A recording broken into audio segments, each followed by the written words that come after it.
오늘의 헤드라인 뉴스입니다. 미국 연방준비제도의 내년 기준금리 인하 기대가 커지면서 금 가격이 사상 최고치를 경신했습니다. 22일 금 현물가는 온스당 4,386달러까지 오르며 기존 최고 기록을 넘어섰고, 시장에서는 금리 인하 국면이 이어질 경우 금값 강세가 지속될 것이라는 전망이 나왔습니다. 달러원 환율이 1,480원대를 다시 넘어서며 8개월 만에 최고치를 기록했습니다.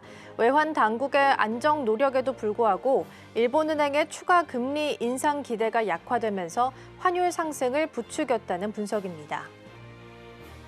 알파벳이 데이터 센터 전력 인프라 업체 인터섹트를 약 7조 원에 인수했습니다. AI 확산으로 급증하는 전력 수요에 대비해 데이터 센터 전력 확보 속도를 높이겠다는 전략입니다. 삼성전자와 SK그룹이 트럼프 행정부가 추진하는 미국산 AI 수출 프로그램에 참여 의사를 공식적으로 밝혔습니다. 의견서 제출을 계기로 한미 간 반도체와 AI 산업 협력이 한층 강화될 것이라는 기대가 커지고 있습니다. 시청자 여러분 안녕하세요. 여러분의 성공 투자를 응원합니다. 출발 증시와이드 2부 시작합니다. 진행의 이가은입니다. 어제 뉴욕 증시는 상승하면서 마감했습니다. 특히나 AI 기술주를 중심으로 해서 다시 한번 시세가 몰리는 모습이 나타나고 있는데요. 특히나 엔비디아 같은 경우에는 H200 칩과 관련해서 2월 중순부터 수출을 재개하는 걸 목표로 잡고 있다라는 소식이 전달이 됐습니다. 프리장에서부터 반응이 있기 시작을 했고요. 사실상 엔비디아는 중국 쪽의 매출을 지금 0으로 잡은 상태이기 때문에 수출이 재개가 되게 된다면 매출로 찍힐 수 있어서 호재로 판단할 수 있겠습니다. 어제 우리 지수 같은 경우에는 지수 상승에 대한 기여도 70%를 반도체 투톱이 담당을 하기도 했습니다. 오늘 이러한 흐름을 같이 받아가게 될지 함께 확인해 보셔도 좋겠습니다. 자, 그럼 이어서 오늘 저희가 준비한 코너도 하나씩 소개해 드리겠습니다. 첫 번째로는 밤사이 뉴욕 증시 준비되어 있습니다. AI에 대한 모멘텀이 다시 한번 살아나는 모습 나타나고 있는데요. 다양한 매크로 이슈들 이야기 나눠보도록 하겠고요. 두 번째로는 와이드 리포트 준비되어 있습니다. 2차 전지 시장 안에서는 요즘 ESS와 LFP라는 키워드가 중심축이 되어가고 있습니다. 특히 흑연과 관련되어 있는 포스코 퓨처엠을 중심으로 해서 투자 포인트들 짚어보겠습니다. 세 번째로는 이 시각 서울경제 준비되어 있습니다. 어제 삼성전자 이재용 회장이 반도체 사업장을 직접 방문을 했다고 합니다. 현장 방문의 의미 잠시 후에 함께 짚어보시죠. 자, 그럼 출발 증시와이드 2부 본격적으로 시작해 보도록 하겠습니다.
네, 월가에서 내년도 S&P 전망치를 계속해서 내놓고 있습니다. 가장 높은 게 8,100이고요. 가장 낮은 게 7,100선으로 제시가 되면서 평균으로 봤을 때는 지금으로부터 한 11% 정도 업사이드를 열어두고 있는 상황입니다. 과연 내년에 실제적으로 이렇게 낙관론으로 봐도 괜찮을지 여러 가지 이야기 나눠보도록 하겠습니다. 오늘 도움 말씀에는 이승 앵커 자리해 주셨습니다. 어서 오세요. 안녕하세요. 오늘도 키워드들 준비되어 있고요. 첫 번째부터 함께 열어보겠습니다. 네, 첫 번째 키워드는 금리 두고 연준 내부도 분열입니다. 사실 이러한 내용들은 FOMC를 앞두고서부터도 계속 나오긴 했습니다. 연준의 금리 인하를 두고서 상승과 인하 혹은 중립까지 여러 가지 좀 방향성이 크게 엇갈리고 있는 상황인데요. 현재 분위기는 어떻게 흘러가고 있을까요? 네, 현재 미국 연준 내부에서는 금리 인하를 둘러싼 시각차가 좀 뚜렷하게 갈리고 있는 분위기입니다. 먼저 케빈 해시 백악관 국가경제위원회 위원장은 트럼프 대통령의 경제 자문으로 좀 잘 알려져 있는데요. 현재 차기 연준 의장 후보로도 유력하게 거론이 되고 있는 인물입니다. 그는 최근 인터뷰에서 근원 인플레이션 3개월 평균이 1.6%로 연준 목표인 2%보다 낮다면서 지금은 금리를 인하할 여지가 충분하다라고 주장했습니다.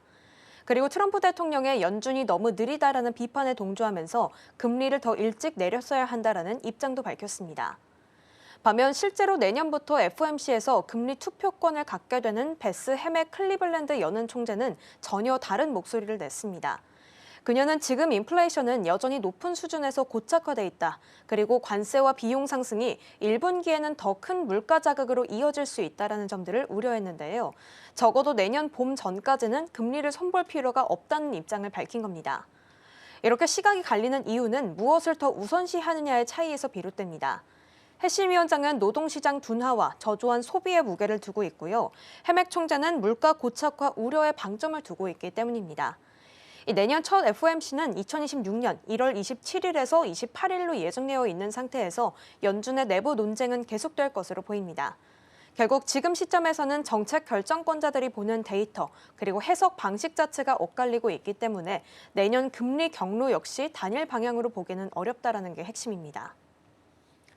네, 확실히 의견들이 좀 갈리고 있는 상황입니다. 밤사이 스티븐 미란 이사도 내년 연준이 만약에 추가적으로 금리 인하를 하지 않을 경우에는 경기 침체가 올 수도 있다라고 코멘트를 주기도 했습니다. 다만 이제 내년 1월에 임기가 종료되는 이사이기 때문에 발언에 대한 영향력이 크지는 않았던 것 같긴 한데요. 시장에서는 더 빠른 금리 인하를 일단 예상하고 있는 분위기이긴 합니다. 시장에서 그리고 월가에서 미국 경제를 바라보는 시각은 어떻게 보고 있을까요? 네, 방금 말씀하신 이 로젠버그 대표는 월가에서 대표적인 이 비관적인 전망가로 좀 알려져 있는 인물입니다. 이번에도 연준이 시장보다 더 현실적이다라는 좀 주장을 내놨는데요. 최근에 연준이 낸 보고서를 언급하면서 표면적으로는 고용이 늘어난 것처럼 보이지만 실제 데이터를 보면 지난 6개월간 매달 2만 명씩 일자리가 죽고 있다면서 노동시장이 수축 중이다라고 좀 평가를 했습니다. 그리고 소비 지표를 보면 블랙 프라이데이처럼 일부 날만 좋았을 뿐이지 전체적인 실질 소비는 보함되지 둔화세를 보이고 있다라고 말했고요. AI 설비 투자 붐이 경기 지표를 지탱하고 있을 뿐 실제 내수의 체력이 약해졌다라는 점까지 강조했습니다. 지금 AI와 기술주 중심으로 과다하게 오른 주가가 어느 시점에는 조정될 수밖에 없다라는 경고까지 보이기도 했습니다. 그리고 그 시점이 내년도 될 수 있다라는 게 그의 전망입니다. 결국 월가의 대표 인물은 이 연준보다 더 빨리, 더 많이 금리를 인하할 수 있다는 가능성에 무게를 두고 있고요. 그 배경에는 노동시장 위축과 소비 둔화, 버블 경계감이 맞물려 있다는 분석이 나오고 있습니다. 네, 노동과 물가 사이에서 일단 고민은 좀 깊어지고 있는 상황인 것 같습니다. 다만 시장에서는 추가적인 금리 인하에 대해서 조금 더 높게 베팅하고 있다는 부분도 함께 챙겨보시면 좋겠습니다. 자, 그럼 이어서 두 번째 키워드로 넘어가 보겠습니다. 네, 오늘의 두 번째 키워드입니다. 누가 진짜 자율주행인가이고요. 사실 이제 지난주 토요일이었죠. 현지 시간 20일에 샌프란시스코에서 대규모 정전 사태가 발생을 했습니다. 그리고 이쪽에서는 자율주행 차들이 운행을 좀 하고 있다 보니까 정전 사태로 인해서 심각한 도심 전체가 마비되는 상황까지 벌어지고 있었다라고 하는데요. 현재 상황이 어땠는지 먼저 짚어주시죠. 네, 이번 샌프란시스코 정전은 단순한 사고를 넘어서서 도시 기능이 전체적으로 멈춰버린 그런 사건이 됐습니다. 정전은 현지 시간 21일 오후 1시 9분쯤 시작이 됐고요. 정점에는 무려 13만 가구와 상업시설이 전력 공급을 받지 못하면서 샌프란시스코 전체의 약 30%가 정전 영향을 받은 것으로 나타났습니다. 이 정전 사태의 원인은 변전소 화재로 밝혀졌는데요. 소방당국이 오후 2시쯤 현장에 출동했지만 이미 정전은 시 전역으로 확산된 뒤였고요. 가장 큰 피해 지역은 리치먼드와 프레시디오, 선셋 등 북부 지역이었습니다. 현지 전력회사 PG&E에 따르면 22일 오전 기준으로 정전 고객 수가 2만 명 수준까지 줄었지만 완전 복구까지는 시간이 더 걸릴 것으로 보인다고 말했습니다. 이 피해 상황을 보면 꽤 심각했는데요. 지하철과 대중교통 운행이 다 멈췄고요. 교차로 신호등이 작동하지 않으면서 시내 교통은 거의 마비 수준이었습니다. 특히 이번 정전은 도심 전체가 디지털 인프라에 얼마나 의존하고 있는지를 보여주는 사건이기도 했습니다. 이 전기가 끊기자 모든 시스템이 순식간에 멈췄고요. 시민들의 일상부터 상업 활동, 교통, 문화 생활까지 전방위적으로 타격이 입은 사태가 됐습니다. 지난 주말 사이에 대규모 정전 사태가 있었고 특히나 자율주행차와 관련해서 웨이모와 테슬라가 주목을 좀 받았습니다. 기술 차이가 있었기 때문에 오히려 테슬라가 조금 더 빛을 발하는 모습이 나타났었는데 어떤 차이가 있었던 걸까요? 네, 맞습니다. 이번 정전 사태에서 로보택시 업계의 대비 수준이 좀 명확하게 차이가 좀 드러나게 됐습니다. 일단 먼저 웨이모는 완전 자율주행 방식입니다. 운전석에 사람이 타지 않고 차량이 센서와 알고리즘만으로 스스로 주행하는 구조인 건데요. 정전으로 도심 곳곳에 신호등이 꺼지자 웨이모 차량들은 신호를 인식하지 못해서 도심 한복판에서 그대로 멈춰선 상태로 장기간 방치되는 사태가 벌어졌습니다. 소셜미디어에는 밤사이 신호등 없는 사거리에서 수십 대의 웨이모 차량이 꼼짝도 못한 영상 등이 공유되기도 했고요. 웨이모 측도 결국 앱을 통해서 샌프란시스코 전역의 서비스 일시 중단을 공지하기도 했습니다. 웨이모 대변인도 CNBC에서 예기치 않은 신호장애로 차량들이 교차로 상태를 제대로 판단하지 못했다며 교통체증을 가중시킨 점을 인정한다고 밝혔습니다. 반면 테슬라의 로보택시는 큰 영향 없이 운행을 지속했습니다. 차이점은 바로 주행 방식이었습니다. 테슬라는 아직 운전석에 안전 요원이 탑승한 감독형 자율주행 방식을 유지하고 있습니다. 즉 완전 자율주행 FSD 소프트웨어로 주행은 자동으로 하되 운전자가 항상 상황을 감시하고 필요할 때 직접 개입할 수 있는 구조인 겁니다. 그래서 신호등이 꺼진 교차로나 시스템이 예측하지 못한 돌발 상황이 발생해도 인간이 즉각적인 판단을 통해서 차량을 통제할 수 있었던 겁니다. 일론 머스크도 직접 X를 통해서 테슬라 로보택시는 샌프란시스코 정전의 영향을 받지 않는다라고 밝혔고요. 시장에서는 이번 사례를 계기로 완전 자율주행과 인간 개입형 자율주행 간의 안전성 논쟁이 다시 불붙을 수 있다는 분석이 나오기도 했습니다. 또 한 가지 주목할 점은 웨이모는 라이다 기반으로 주변을 파악하는 반면 테슬라는 카메라와 AI 소프트웨어 중심의 접근을 택하고 있다는 점인데요. 결국 이번 상황에서는 사람의 판단이 개입되는 테슬라의 방식이 더 유연하게 작동한 셈이 됐습니다. 테슬라 같은 경우에는 비전 센서를 사용을 하고 있고요. 웨이모 같은 경우에는 라이다 센서를 사용을 하고 있습니다. 이 라이다 센서 같은 경우에는 정밀도가 굉장히 높지만 악천 후에 좀 취약하다라는 단점이 있다 보니까 이번에 정전 사태로 인해서 상대적으로 테슬라가 사용하고 있는 비전 센서가 좀 부각을 받았다라는 부분까지 정리해 보시면 좋겠습니다. 자, 그럼 다음으로 넘어가 보시죠. 네, 다음 키워드입니다. 머스크 조만장자 등극이고요. 머스크의 자산이 7천억 달러를 넘어서면서 사상 처음으로 7천억 달러 부자가 탄생했습니다. 이 배경 속에서는 법원 판결로 되살아난 테슬라 보상안이 있었다고 하는데요. 자세한 내용 먼저 짚어주시죠. 네, 일단 일론 머스크가 순자산 7,490억 달러, 우리 돈으로 무려 1,000조 원이 넘으면서 이 세계 최초로 조만장자가 됐습니다. 이는 델라웨어주 대법원이 테슬라 보상안을 다시 인정하면서 생긴 일인데요. 쉽게 말해서 예전에 무효 처리됐던 머스크의 초대형 스톡옵션 보상이 다시 유효해진 겁니다. 이 보상안은 2018년에 계약된 성과 기반 스톡옵션 패키지로 테슬라의 시가총액과 수익성이 일정 수준을 넘으면 스톡옵션으로 주식을 받을 수 있는 구조였습니다. 여기에는 3억 400만 주가 포함되어 있고 이게 현재 기준으로 약 205조 원 규모입니다. 테슬라 전체 주식의 약 9%에 해당하는 규모입니다. 이 계약은 당시 한 개인 투자자가 소송을 제기하면서 2014년에 무효 판결을 받았었습니다. 이 법원은 테슬라 이사회가 머스크와 너무 가까워서 이 보상안이 공정하지 않는다라고 판단하기도 했는데요.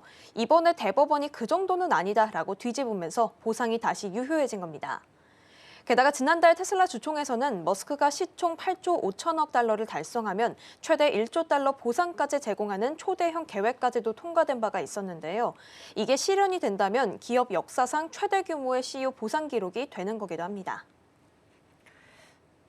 네, 그리고 여기다가 추가적으로 자산 상승에 힘을 보태줬던 것 중 하나가 최근에 있었던 스페이스 X 상장에 대한 기대감 덕분이기도 했습니다. 이 내용은 우리 증시에도 같이 영향을 좀 미치고 있는 상황인데요. 지금 이미 기업 가치가 1,000조 원이 넘는다라고 이야기가 나오고 있죠. 지금 어떤 상황일까요? 네, 현재 스페이스X는 내년 IPO를 목표로 지금 상장 준비를 좀 시작한 단계로 보여지고 있습니다. 이 로이터 보도에 따르면 머스크는 지금 모건 스탠리를 유력한 상장 주관사로 검토 중이라고 밝혔는데요. 이 모건 스탠리는 과거 테슬라 IPO부터 트위터 인수자금 조달, XAI CFO 선임까지 머스크와 15년 이상 금융 파트너십을 유지해온 기관입니다. 이 상장 주관사 성정은 아직 최종 확정되지 않았지만 올해 안에 결정될 가능성이 있습니다. 다만 스페이스X는 민간 기업 중 전 세계에서 가장 큰 규모라서 이번 IPO는 상당히 복잡한 구조와 대규모 조달이 예상되는 초대형 이벤트가 될 것으로 보입니다. 현재 시장에서는 스페이스X의 기업 가치를 1조 5천억 달러까지 보는 시각도 있고요. 실제로 IPO가 진행이 된다면 최대 300억 달러, 우리 돈으로 44조 원 이상의 자금 조달이 가능할 것이다라는 전망까지 나오고 있습니다. 이 자금의 용도 또한 명확한데요. 스페이스X는 IPO를 통해서 확보한 자금으로 스타쉽 발사체의 비행 횟수를 늘리고 여러 가지 화성 탐사 개발에도 사용할 계획입니다. 결국 지금 정부와 기업 고객까지 확보를 하면서 스페이스X의 전체 매출의 좀 핵심 축을 유지하고 있는데요. 결국 머스크 입장에서는 막대한 AI 인프라 투자와 우주 개발을 동시에 추진하려면 대규모 자금이 필요한데 그 출발점이 될 수 있는 스페이스X IPO에 무게를 싣고 있다라는 상황이라고 볼 수 있겠습니다. 네, 일단은 스페이스 X 상장에 대한 기대감과 테슬라 보상안까지 섞이게 되면서 지금 7천억 달러의 자산가가 됐다라는 일론 머스크까지 살펴봤습니다. 오늘도 세 가지 키워드 잘 짚어봤고요. 이승 앵커와는 오늘 여기서 인사 나누도록 하겠습니다. 오늘 말씀 고맙습니다. 맞습니다.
증권가들이 바라보는 종목에 대한 시선들 함께 살펴보겠습니다. 와이드 리포트 시간입니다.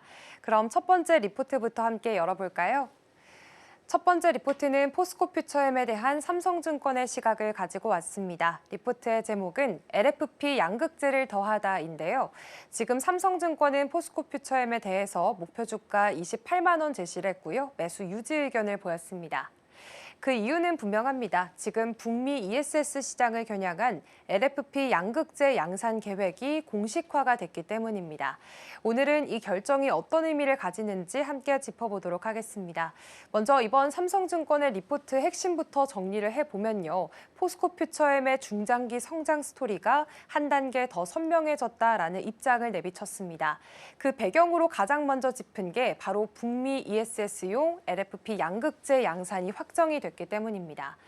포스코퓨처엠은 지난 12월 16일에 이사회를 열었고요. 경북 포항에 LFP 양극재 전용 공장을 짓기로 결정을 했습니다.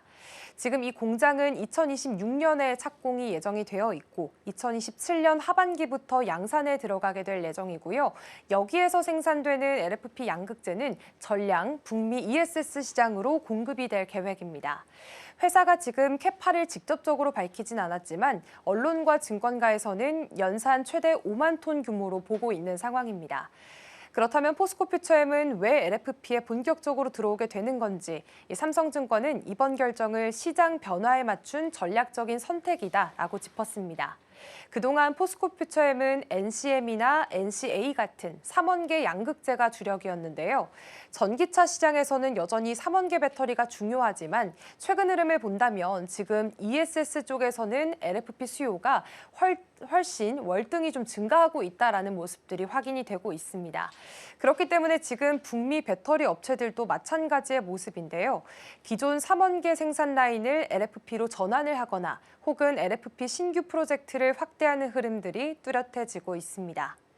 삼성증권은 이런 변화를 이렇게 해석하고 있습니다. 포스코퓨처엠이 ESS용 LFP 양극재에 진입을 하지 않는다면 중장기적인 성장 스토리에 공백이 생길 수 있다는 거고요. 그리고 이번 결정은 바로 그 공백을 메우기 위한 결정이었다라고 평가를 내렸습니다. 그리고 이 안에서 프로젝트의 구조도 중요합니다. 우선 이번 LFP 양극재 공장은 중국 CNGR과의 그런 합작 구조로 진행이 됐는데요. 포스코퓨처엠은 CNGR과 함께 만든 이 CMP 신소재 테크놀로지에 20% 지분 투자를 하는 방식으로 공장 건설에 참여를 하게 됩니다. 그리고 ESS용 LFP 전구체는 전량 CNGR에서 조달을 하게 되는데요. 여기서 사실 전구체라는 건 양극재를 만들기 전 단계의 원재료라고 보시면 됩니다. 삼성증권은 이런 구조를 투자 효율성과 사업 속도를 동시에 고려한 선택으로 평가를 했습니다. 만약에 전구체까지 모두 직접 만들 경우에는 사실 투자 부담이 커지고 양산 시점도 늦어질 수가 있기 때문인데요. 그리고 지금 전용 공장만 있는 건 아닙니다.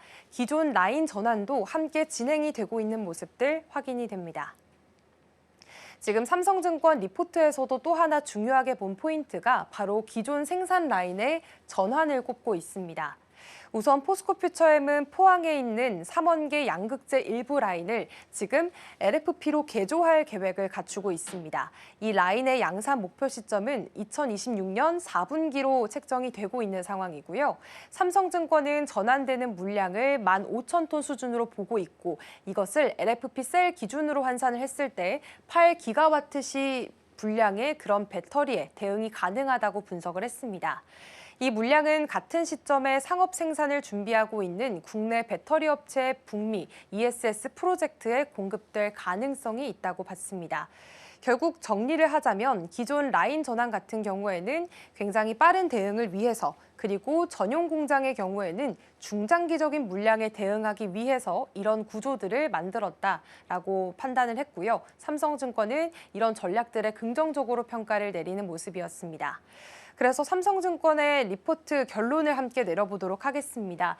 지금 결론은 이렇습니다. 결국 이번 LFP 양극재 양산 결정이 북미 ESS 시장이 커지는 흐름에 맞춘 전략적인 선택이다라고 바라보고 있고요. 그리고 기존 3원계 중심 구조에서 벗어나서 LFP까지 아우르게 되면서 국내 소재사 가운데서는 가장 폭넓은 제품 포트폴리오를 갖추게 됐다고 언급을 했습니다. 그리고 또 하나는 이겁니다. 전용 공장 신설과 기존 라인 전환을 함께 가져가는 구조가 앞으로는 투자 효율성, 여기에 더 나아가서 시장 대응 속도를 높일 수 있는 그런 선택이다라고 판단을 내렸습니다. 그래서 이런 모든 분석들을 바탕으로 지금 삼성증권은 포스코퓨처엠에 대해서 투자 의견 매수 유지했고요. 목표 주가는 28만 원으로 제시하는 모습 보였습니다. 그렇다면 어제장의 주가 흐름들도 함께 좀 살펴보도록 하겠습니다.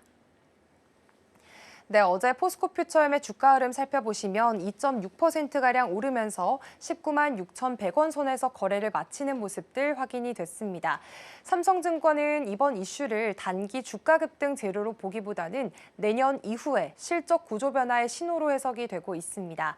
포스코퓨처엠은 이번 결정을 통해서 ESS라는 새로운 성장축을 공식적으로 열었다고 볼 수가 있겠고요. 다만 지금 실제 실적 기여 시점은 내년 이후라는 점에서 단기적인 주가에 대한 기대감보다는 중장기적인 사업 구조를 좀 차분하게 지켜볼 필요가 있어 보입니다. 그렇다면 다음 리포트로 넘어가 보겠습니다. 오늘 두 번째 리포트는 현대무백스에 대한 부국증권의 리포트고요. 리포트 제목은 올 한 해 잘했고 내년은 더 좋을 겁니다. 입니다. 지금 부국증권은 현대무백스에 대해서 로보틱스 사업부 수주 확대를 근거로 내년 실적 개선이 본격화될 것이라고 평가를 했습니다. 다만 이번 리포트에서 목표 주가는 따로 제시를 하지 않은 모습들이 보여졌고요. 먼저 부국증권 리포트의 핵심부터 정리를 해보도록 하겠습니다. 이 안에서 핵심은 지금 로보틱스 사업부가 꼽히고 있습니다. 로보틱스 사업부의 실질적인 수주 확대가 이미 진행 중이고요. 그리고 여기에 추가적인 수주 가능성도 임박해 있다라는 겁니다. 그동안 사실 로봇 관련 기업들을 보면 기술 개발 단계에 머무는 경우가 많았습니다. 하지만 부국증권은 현대무백스에 대해서 기술이 아니라 지금은 수주가 늘고 있다는 점을 가장 먼저 강조를 했고요. 결국 로봇이 실제 현장에 투입이 되고 있고 그 물량도 점점 커지고 있다는 의미입니다. 그렇다면 현대무백스가 가지고 있는 로보틱스 사업 구조부터 함께 살펴보도록 하겠습니다. 부국증권에 따르면 현대무백스는 지금 하드웨어 제조는 대부분 외주에 맡기고 있고요. 대신에 고객사 맞춤형 설계와 또 공급망 구축에 함께 집중이 되고 있는 구조들이 확인이 됩니다. 여기서 가장 중요한 부분은 소프트웨어가 꼽히고 있습니다. 무인 운반차, 그러니까 AGV에 들어가는 알고리즘을 직접 설계를 하고 있다는 건데요. 쉽게 말하면 기계 자체는 외부에서 만들 수 있지만 현장에서 어떻게 움직일지 또 어떻게 효율을 높일지는 현대무백스가 직접적으로 설계를 하는 구조입니다. 그렇기 때문에 부국증권은 이러한 점이 앞으로 경쟁력을 만드는 핵심 요소로 보고 있습니다. 그렇다면 실제 수주 상황은 어디까지 와 있는지 또 부국증권의 리포트를 살펴보면요. 현재 지금 최근 공시된 한국콜마양 수주를 포함해서 현대무백스의 로보틱스 수주는 대부분 AGV 중심으로 돌아가고 있습니다. 한 번 납품하고 끝나는 단발성인 공급이 아니라요. 지금 AGV 100대 규모의 물량이 지속적으로 들어오고 있다는 모습들이 포착이 됐고요. 이 말은 추가 설치와 확장이 자연스럽게 이어질 수 있다는 의미입니다. 부국증권은 이러한 흐름들이 실질적인 수주 확대가 이미 진행 중인 단계라고 평가를 내렸습니다. 그렇다면 그 다음으로는 이제 해외 시장 이야기로 함께 넘어가 보도록 하겠습니다. 부국증권 리포트에서는 해외 수주를 중장기 성장의 핵심 축으로 바라보고 있는 상황인데요. 먼저 유럽부터 살펴보겠습니다. 현대무백스는 한국 타이어 수주 레퍼런스를 바탕으로 해서 지금 유럽 지역의 상위권 업체들과 막바지 입찰 조율 계약을 하고 있는 상황입니다. 현재 상황은 현대무백스에 상당히 유리한 국면으로 조율이 되고 있다고 알려져 있고요. 수주 규모를 살펴보니까 지금 500억 원에서 한 700억 원 사이의 수준으로 파악이 되고 있습니다. 이 프로젝트가 성사될 경우에는 현대무백스의 해외 시장 확장이 본격적으로 시작되는 계기가 될 수 있습니다. 여기서 끝이 아니라 지금 부국증권은 이런 메가 프로젝트 외에도 50억 원, 100억 원, 그리고 150억 원 규모의 개별 수주가 지속적으로 발생하고 있습니다. 결국에는 매출이 특정 프로젝트 하나에 이 과도하게 의존하는 구조가 아니라 여러 건의 수주가 차곡차곡 쌓이는 구조로 바뀌고 있습니다. 그리고 지금 PSD 사업부도 함께 봐야 할 것 같은데요. 우선 현대무백스는 로보틱스만 있는 회사가 아닙니다. PSD 사업부, 그러니까 이 승강장 안전문 사업도 함께 하고 있는 상황입니다. 부국증권에 따르면 현대무백스가 지금 국내 PSD 시장 점유율 1위를 차지하고 있고요. 현재 설치된 스크린 도어의 50% 이상을 담당하고 있습니다. 여기서 중요한 포인트는 올해 말부터 본격적인 교체 수요가 발생한다는 점인데요. 이에 따라서 지금 분기당 200억 원 이상 규모의 입찰이 진행될 예정이고요. 기존의 유지 보수 중심의 구조에서 교체 수요까지 더해지는 국면에 들어서게 됐습니다. PSD 사업의 해외 진출 상황도 함께 정리해 보겠습니다. 먼저 호주 시드니에서는 설치 완료 단계에 접어들었고 중앙아시아 시장은 이미 진입을 한 상태입니다. 그리고 지금 북미 시장과 유럽 시장 같은 경우에는요. 아직까지는 진출 초입 단계로 확인이 되고 있습니다. 여전히 법규와 정책들을 모니터링하는 단계고 그래서 당장 큰 매출이 나오기보다는 중장기 확장을 준비하는 국면이다라고 해석을 해보시면 되겠습니다. 그렇다면 마지막으로 2026년 실적 전망들도 함께 살펴보도록 하겠습니다. 부국증권은 2026년을 현대무백스의 실적 턴어라운드 원년으로 꼽고 있습니다. 2026년 실적 전망은 지금 매출액 같은 경우에는 4,963억 원, 전년 대비해서 27%의 상승, 영업이익은 385억 원으로 무려 62%의 상승이 예상이 되고 있고요. 영업이익률 역시나 지금 7.8% 수준으로 예상이 되고 있습니다. 사실 앞서 말씀드린 것처럼 해당 리포트에서 목표 주가는 제시하지 않았기 때문에 곧바로 어제장의 주가 흐름 넘어가 보도록 하겠습니다.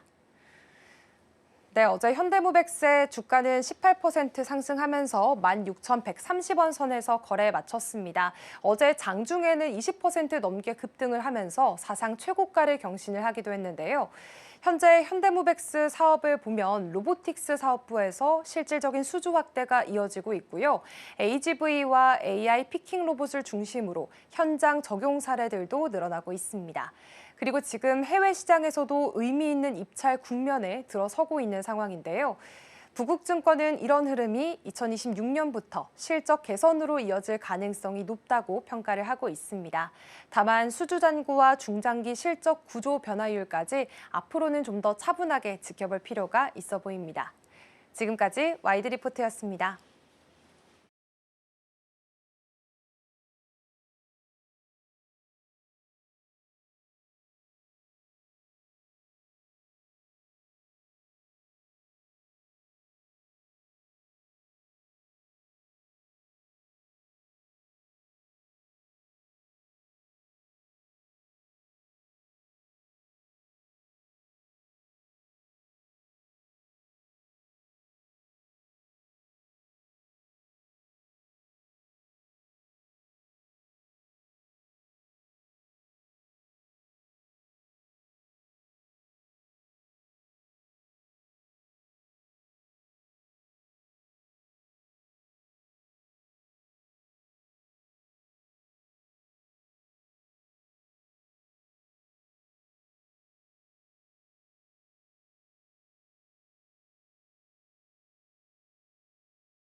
네, 시시각각 변하는 시장 흐름, 서울경제는 어떤 뉴스에 주목하고 있을까요? 이승 앵커와 이야기 나눠보겠습니다. 어서 오세요. 안녕하세요. 네, 오늘도 키워드들 준비되어 있습니다. 첫 번째부터 함께 보겠습니다. 이재용 삼성전자 회장이 반도체 사업장을 직접 방문을 했다고 합니다. 그래서 현장 방문에 어떤 의미가 있을지 짚어보도록 하겠고요. 또 어제 아침에 속보로 전해지게 됐죠. 미국의 GSK 생산 시설을 삼바가 인수를 하게 되면서 사실상 미국 내에서 거점을 좀 마련했다라는 평가가 나오고 있습니다. 그리고 세 번째로는 조선업과 관련된 내용들 점검을 좀 해볼 텐데요. 오늘 아침에 또 전해진 속보 중에 하나였습니다. 트럼프 대통령이 기자회견을 통해서 군함과 호위함을 모두 합쳐서 황금 함대를 만들겠다라고 구상안을 좀 내놨습니다. 이 중에서 우리 신예 프리기함이라고 불리는 이른바 호위함이죠. 여기서 한화랑 한국 기업과 협력을 할 거다라고 언급을 했고 한화를 꼭 집어서 언급을 한 상황입니다. 어떤 의미가 있을지 다양한 이야기들 나눠보도록 하겠습니다. 첫 번째 키워드부터 출발해 보겠습니다. 이재용 삼성전자 회장이 반도체 사업장을 직접 방문을 했다고 합니다. 현장을 방문한 의미부터 먼저 살펴볼까요? 네, 이재용 회장의 이번 현장 행보는 단순한 격려 차원을 넘어서서 이 삼성이 다시 기술 주도권을 쥐겠다는 선언이자 그리고 실질적인 1위 탈환 드라이브로 좀 해석이 되고 있습니다. 이 회장은 기흥의 차세대 R&D 센터인 NRDK를 시작으로 화성 캠퍼스까지 직접 둘러보며 메모리와 파운드리, 시스템 반도체 전 분야의 경쟁력을 종합 점검했습니다. 특히 NLDK는 삼성의 미래 기술이 총 집약된 곳인데요. 여기서는 3차원 D램, 1나노 파운드리, 차세대 맞춤형 HBM 등 초격차 기술을 설계하고 테스트하는 핵심 기지입니다. 화성에서는 디지털 트윈과 로봇 기반의 자동화 시스템을 직접 확인했고요. 특히 HBM, V10 같은 첨단 제품을 개발한 임직원들과도 간담회가 진행됐습니다. 이 자리에서 과감한 투자로 보건적 기술력을 회복하자라고 강조했다고 하는데요. 삼성이 이제 단순한 양적 확대를 넘어서서 기술 그 자체로 글로벌 시장을 리드하겠다라는 의지를 드러낸 셈입니다. 무엇보다 중요한 건 타이밍이 되겠습니다. 이제 HBM4에서 경쟁력 회복 신호탄이 쏘아 올려졌고 최근에 소캠2도 샘플을 선점, 또 최근에 점유율까지 높이면서 AI 메모리 시장 확대까지 이루어내고 있습니다. 이러한 최근의 흐름들은 삼성의 반도체가 다시 1등 DNA를 되찾고 있다는 평가가 나오는 시점인데요. 특히 NRDK에서 시작된 기술 전략이 내년 메모리 1위 탈환의 발판이 될 것으로 보이기도 합니다. 결국 이재용 회장의 이번 현장 경영은 삼성이 반도체에서 다시 한번 판을 바꾸는 기술을 준비하고 있다라는 강한 신호로 봐야겠습니다. 네, 삼성전자의 현장 방문에 대한 의미부터 좀 먼저 짚어봤고요. 그리고 성적표도 이어서 살펴보도록 하겠습니다. 사실상 이번에는 말 그대로 놀라운 성적표를 좀 내놓을 것으로 전망되고 있는데요. 현재까지 전반적인 흐름은 어떻게 흘러가고 있을까요? 네, 지금 삼성전자는 확실히 반등의 모멘텀을 좀 잡은 상황으로 보여지고 있습니다. 일단 무엇보다 3분기 메모리 실적이 전분기 대비 급등했고요. HBM을 중심으로 회복세가 뚜렷하게 나타났습니다. 카운터포인트 리서치에 따르면 삼성전자는 올해 3분기 HBM 시장에서 점유율 22%를 기록하며 2위에 복귀했습니다. 2분기까지만 하더라도 마이크론에 밀려서 3위로 내려앉았지만 불과 한 분기 만에 추격에 성공한 겁니다. 1위 SK하이닉스 점유율은 그대로 유지하기는 했지만요. 1위 자리를 유지하기는 했지만 점유율은 57%로 여전히 좀 삼성전자와의 격차가 있기는 합니다. 그래도 지금 추격의 속도가 눈에 띄게 붙고 있습니다. 특히 삼성전자는 HBM3E 공급을 확대하면서 3분기 출하량을 전분기 대비해서 1.8배 늘렸고요. 이미 HBM4도 이 주요 고객사의 샘플 공급을 마친 상황입니다. 최근에는 엔비디아로부터 품질 테스트에서 최고의 피드백까지 받은 것으로 전해졌죠. 무엇보다 고무적인 거는 D램 시장에서의 추격세입니다. 1위 SK하이닉스와의 점유율 격차가 1%포인트로 좁혀지면서 메모리 제왕자리 재탈환을 눈에 앞두고 있습니다. 이와 동시에 10나노 LC D램 공정 기반 제품을 앞세워서 기존보다 전력 효율과 성능을 높인 차세대 라인업을 본격 가동하고 있기도 합니다. 결국 HBM과 D램 양쪽에서 동시에 경쟁력을 끌어올린 결과 증권가에서는 하반기 반도체 영업이익 23조 원을 돌파할 것이라는 전망까지 나오기도 했습니다. 결국 기술력 회복에 대한 자신감이 실질적인 숫자로 증명이 되면서 삼성이 다시금 주도권을 움켜쥐었다라고 볼 수가 있겠습니다.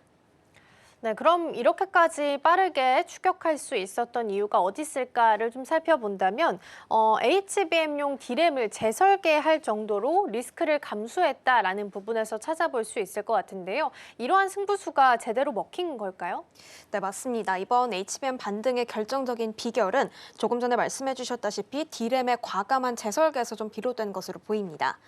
이 삼성전자는 원래 HBM3E에 기존 10나노 1A 공정 D램을 썼는데요. 성능과 발열 면에서는 좀 한계가 있다 보니까 개발했던 제품들을 1년 만에 완전히 뜯어 고쳤습니다. 결국 10나노 1B를 건너뛰고 10나노 1C D램이라는 차세대 공정으로 직행한 건데요. 비용과 리스크는 모두 크지만 삼성은 속도를 택하게 됐습니다. 그리고 이 전략들은 적중하게 됐습니다. 최근 엔비디아 관계자들이 삼성을 방문해서 실시한 이 HBM4 SIP 테스트에서 매우 긍정적인 평가를 받은 것으로 전해졌죠.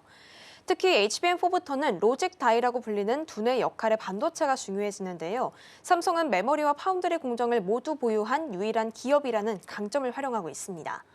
덕분에 내년 출시될 엔비디아의 차세대 가속기 베라 루빈 탑재 경쟁에서 매우 유리한 고지를 선점했습니다. 이미 아마존이나 브로드컴 등 주요 빅테크들이 삼성을 택하면서 신뢰를 보내고 있는 만큼 내년 삼성의 HBM 판매량은 올해보다 2.5배 이상 증가할 것이라는 전망이 나올 정도로 AI 서버 시장에서 핵심 기술로 떠오르고 있습니다. 이렇게 기술적인 성과가 뚜렷하게 나타나자 삼성전자는 DS 부문 메모리 사업부 직원들에게 기본급 100%의 성과급 지급을 공지했습니다. 성과에 따른 보상과 내부 사기 진작까지 함께 이루어진 셈으로 보여집니다. 결국 이 모든 흐름은 삼성전자가 다시 1등 DNA를 되찾고 있다는 증거로 볼 수가 있겠습니다.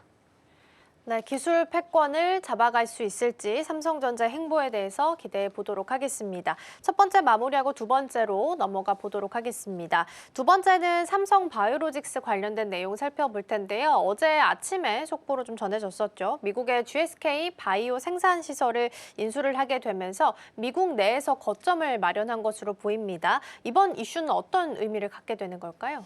네, 이번 인수는 이 삼성 바이오로직스의 사업 축이 한 단계 더 확대됐다라는 좀 신호로 보여지고 있습니다.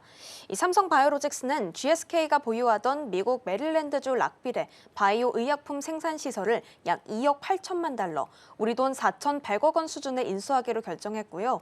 이 공장은 삼성 바이오로직스의 미국 첫 직접 생산 기지가 됩니다.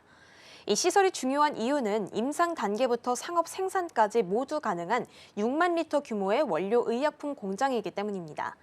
즉 개발 초기 물량부터 대규모 상업 생산까지 한 곳에서 대응할 수 있는 구조인 거죠. 또 하나 중요한 포인트는 삼성 바이오로직스가 이 공장을 인수하면서 기존에 생산 중이던 바이오 의약품 계약을 그대로 승계하고 현지 인력 500여 명도 전원 고용 승계된다는 점입니다. 실제로 같은 날 유럽 제약사와 1조 2천억 원 규모의 CMO 계약 3건을 공시하기도 했는데요. 시장은 이 물량이 바로 락빌 공장에서 이어지는 생산 물량이라고 보고 있습니다. 결국 이번 인수는 그저 미국에 공장을 하나 마련했다라는 게 아니라요. 미국에서 바로 매출이 나는 생산 기반을 통째로 확보했다는 의미로 볼 수가 있습니다. 그리고 그동안 송도에 집중돼 있던 생산 구조가 이제는 송도와 미국 락빌로 이원화됐다는 점에서 사업 구조 자체가 달라졌다라고 볼 수가 있겠습니다. 삼성 바이오로직스는 이를 통해서 북미 시장 대응력은 물론이고요. 글로벌 공급망 다변화에도 한 발 앞서게 됐습니다. 네, 그런데 또 타이밍이 묘하게 맞아떨어지는 부분이 하나 있습니다. 미국 쪽에서 추진하고 있었던 생물보안법이 통과됨과 동시에 이런 소식이 같이 나오게 된 건데요. 그러면 삼성 바이오로직스에는 어떤 기회가 생기게 되는 걸까요? 네, 이번 생물보안법 통과는 한국 CDMO 업계에 기회가 열린 좀 순간으로 보여지고 있습니다. 미국은 이번에 중국 바이오 기업과의 거래를 금지하는 생물보안법을 국방수권법에 포함을 시켜서 트럼프 대통령의 서명으로 최종 통과시켰습니다. 이 법이 발효되면 미국 정부나 행정기관 등은 우려 기업으로 지정된 기업들과 계약하거나 보조금이나 대출을 일절할 수 없게 됩니다. 근데 여기서 말하는 우려 기업은요, 바로 중국의 대표 CDMO 기업인 우시앱텍과 우시바이오로직스 등이 포함될 것으로 전망이 됩니다. 이 두 회사는 전 세계 제약사들의 핵심 위탁 파트너로 글로벌 CDMO 1, 2위를 다투는 거대 기업입니다. 그런데 이 공급망이 막히면 미국 제약사들은 새 파트너를 찾아야 하는 상황이 되겠죠. 이 공백을 메울 수 있는 가장 유력한 대안으로 거론되는 게 바로 한국 바이오 기업들입니다.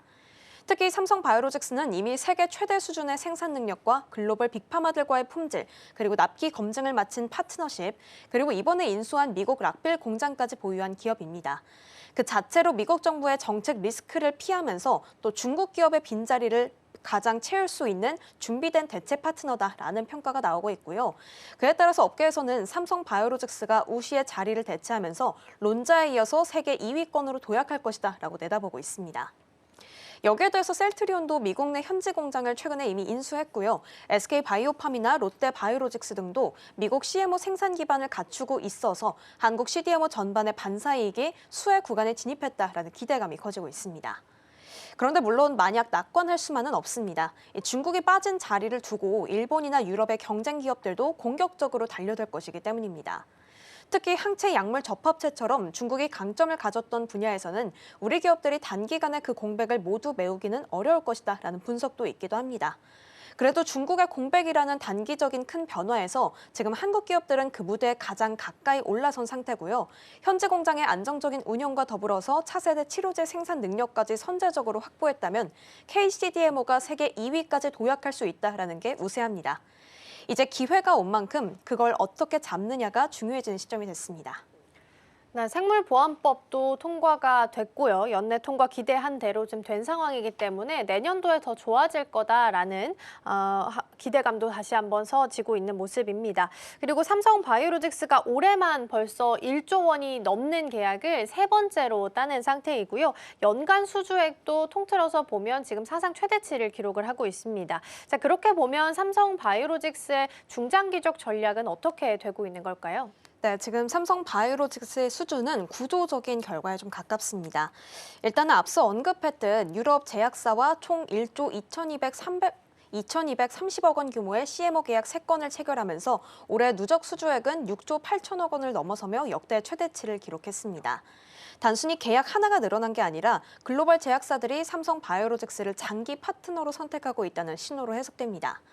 특히 이번 수주의 상당 부분이 미국 락빌 공장 인수와 맞물려 있다는 점이 중요하겠습니다. 공장을 인수하면서 곧바로 매출로 연결되는 물량을 확보했다는 건 투자 회수 구조가 이미 계산되어 있다는 뜻이기도 합니다. 여기에 중장기 전략까지 명확합니다. 지금 2032년까지 6, 7, 8공장을 추가로 지어서 총 132만 리터 규모의 생산 능력을 확보하겠다라는 계획을 세워두고 있고요. 세포와 유전자 치료제, ADC 같은 차세대 모달리티 생산에도 투자를 확대하고 있습니다. 결국 삼성 바이오로직스는 글로벌 CDMO 시장에서 단순한 추격자가 아니라 판을 주도하는 쪽으로 올라서려는 단계다라고 정리할 수가 있겠습니다. 네, 그래도 재상장 이후에는 수급 상황으로 봤을 때는 좀 좋아지고 있는 모습이 나타나고 있습니다. 그래서 내년도에 더 기대해 볼 만할지 함께 확인해 보셔도 좋겠습니다.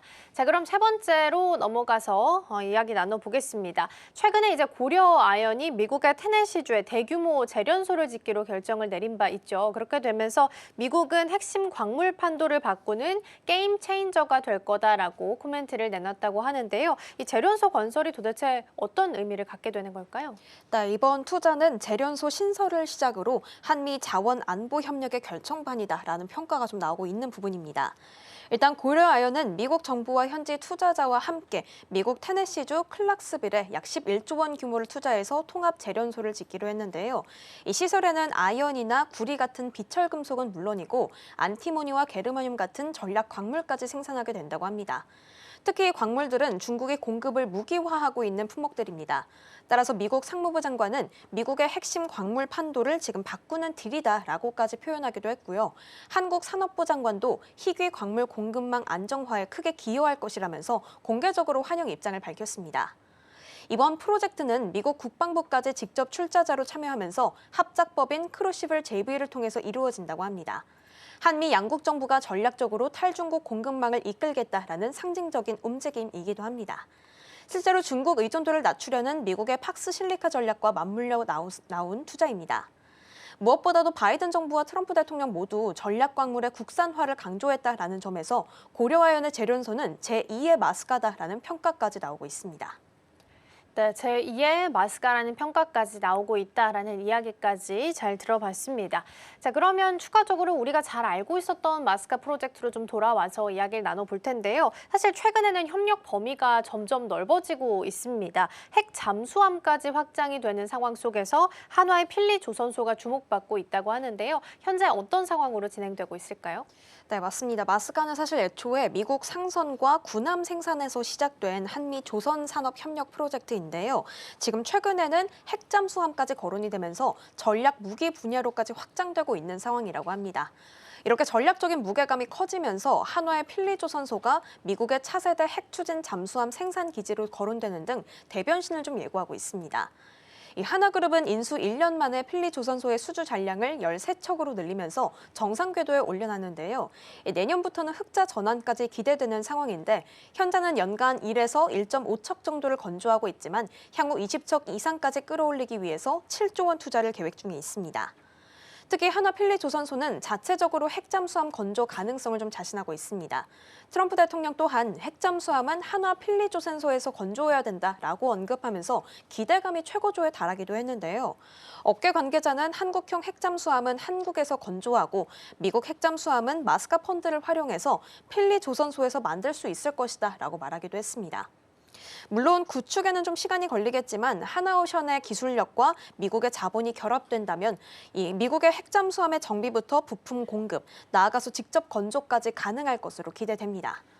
여기에 하나는 호주 오스탈사의 최대 주주로 최근에 올라서기도 했는데요. 이 오스탈은 미국 내 군함과 핵잠수함 모듈 생산 능력을 갖춘 업체입니다. 따라서 하나는 미국 내 군함과 핵잠수함을 모두 커버할 수 있는 조선 네트워크를 확보한 셈이 되겠고요. 이제 마스카가 상선에서 핵 전략 자산으로까지 연결이 되면서 하나는 이 흐름의 중심에서 발판을 넓히고 있다라고 볼 수가 있겠습니다. 네, 그리고 추가적으로 좀 보면 최근에 이제 미국 의회가 통과시켰던 국방수권법 요 내용 안에 지금 한국 조선사에 대한 우선권 조항은 빠진 것으로 확인이 되고 있습니다. 그래서 마스크가 우리가 기대했었던 애초 기대와는 좀 다른 흐름인 것 같아서 괜찮을지도 걱정이 좀 되거든요. 네, 일단 이번 NDDA 최종안에서는 한국 조선사 우선 조항이 좀 빠지게 됐습니다. 대신에 미국 군함의 해외 건조 유지 사항, 금지 사항은 그대로 유지가 되면서 일부 우려가 좀 나온 게 사실이기는 합니다. 다만 국내 조선사들은 각자의 방식으로 전략적인 진입을 시도하고 있습니다. 먼저 하나는 아까 말씀드린 대로 미국 내에 조선소를 인수를 해서 실질적으로 미 해군 훈련선, 다목적 지원선, 핵 잠수함까지 손을 뻗고 있습니다. 그리고 HD현대중공업은 인도의 신규 조선소 설립을 검토하면서 다변화를 좀 꾀하고 있고요. 미국 내 파트너들과의 협력도 강화 중에 있습니다. 그리고 삼성중공업은 나스코와 딕셋과 함께 미국 내 군수지원함 공동 건조 체계를 준비하고 있고요. 마스카 대응 조직도 개편해서 미주 사업팀을 신설하기도 했습니다. 이제 대형 조선업체 외에도 HJ중공업 등 중형 업체 또한 마스카에 뛰어든 모습들이 확인이 되고 있습니다. HJ중공업은 미 해군 탄약 운반선 정비 계약을 따내면서 MRO 시장까지 진출을 했는데요.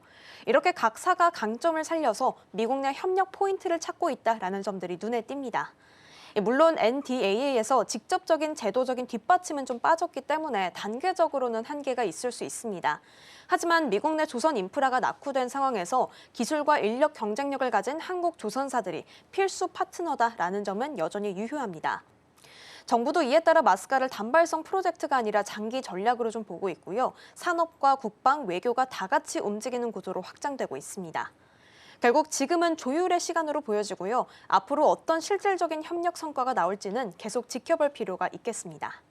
네, 앞서서 살짝 언급드린 것처럼 오늘 아침에는 트럼프 대통령이 황금 함대를 만들겠다라고 이야기를 했고 콕 집어서 한화랑 같이 협력한다라는 이야기도 꺼내놓은 상태입니다. 지금 넥스트레이드에서 프리마켓 기준으로 하나오션이 4.7% 정도 오름세를 좀 시연을 하고 있어서 먼저 반응이 나오고 있다라는 부분까지 함께 챙겨보시면 좋겠습니다. 자, 이렇게 해서 여러 가지 키워드 이야기 나눠봤고요. 이승희 앵커와 오늘 여기서 인사 나누겠습니다. 오늘 말씀 고맙습니다. 고맙습니다.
개장까지 9분 남은 시점 스탁포인트 시작하겠습니다. SCTV 이민 전문가와 함께합니다. 어서 오세요. 네, 안녕하세요.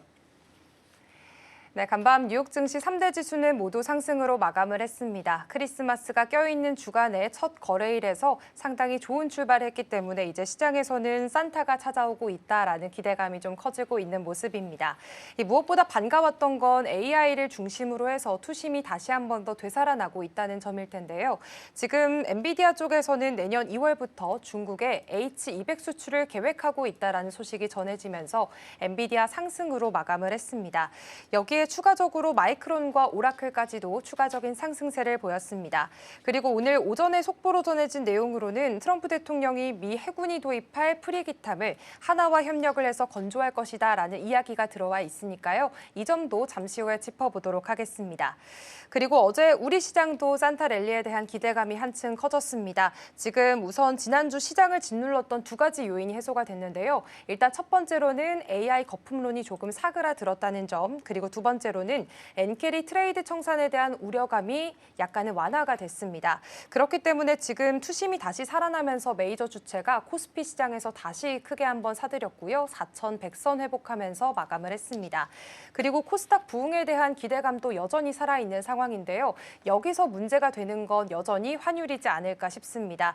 일본의 금리 인상 이후에도 엔화가 추가적으로 약세를 보이고 있고 지금 환율이 1,480원까지 뚫어낸 상황입니다. 그렇다면은 이게 안정화될 수 있을지에 대해서 좀 우려감이 계속해서 생기고 있는 상황인데요.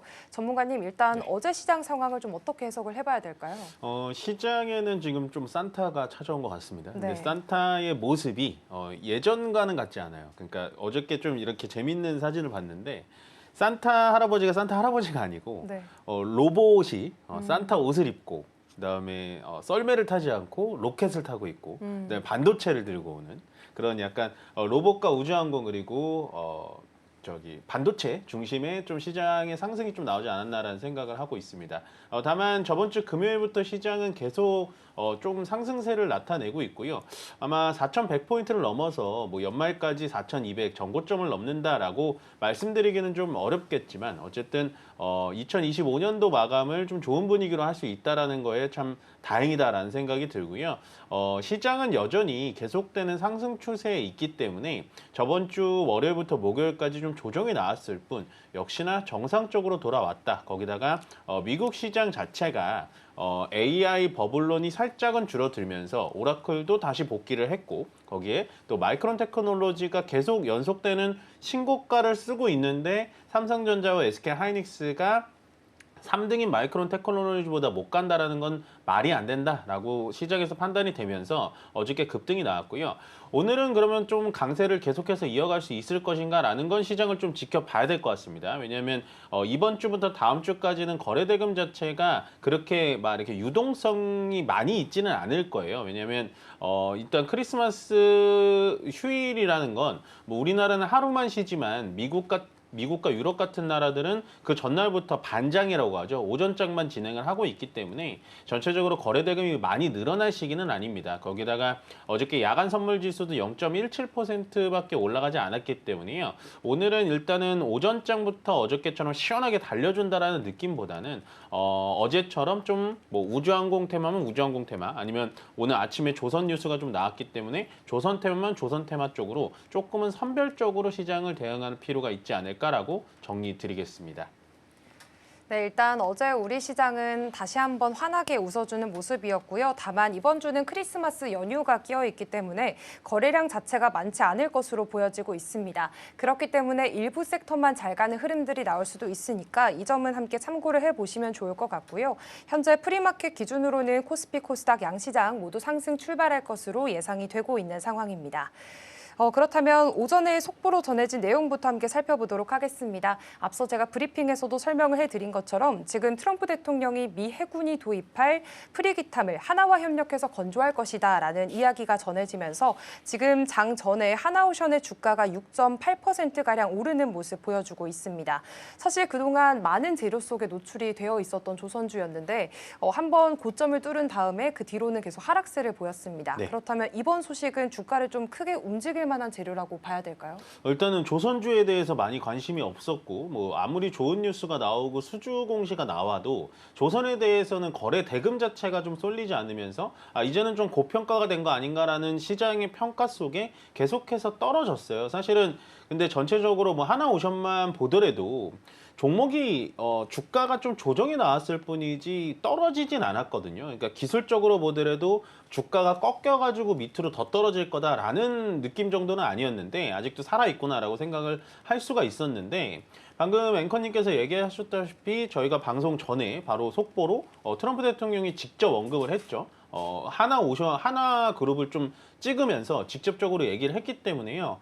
아마도 오늘 시장에는 분명히 주인공이 될 수가 있을 것이다라고 생각이 들고, 그러면 조선주의 반등이 이제 시작이 될 것이냐라고 물어보시는 분들이 많을 텐데, 조선주가 우리가 올해 이제 조선 조방원 할 때처럼 시장의 주도주가 될 만할 정도로 많은 상승이 나오진 않을 거예요. 그러니까 연속적인 상승이 나오진 않겠지만, 제가 보는 조선주는 이제는 주가가 끝났고 밑으로 떨어질 것이다, 이제는 더 이상 주인공이 될 수 없을 것이다 라는 정도는 아니에요. 그만큼 주가는 고점에서 많이 조정을 받아왔기 때문에 저는 충분히 다시 상승을 할 수 있을 거라고 보여지고요. 거기에 따라서 아직도 현존하는 미국의 대통령은 뭐 중간 선거의 결과를 봐야겠지만, 트럼프 대통령이 계속해서 미국에 있다면 저는 조선주에 대해서는 모멘텀은 충분히 끝나지 않았다라고 보시는 게 가장 좋을 것 같습니다. 그래서 아마도 오늘은 뭐 하나오션만 갈 거는 아니고요. 하나오션에 따라서 뭐 엔진 관련주인 하나엔진이라든지, 그리고 뭐 현대중공업,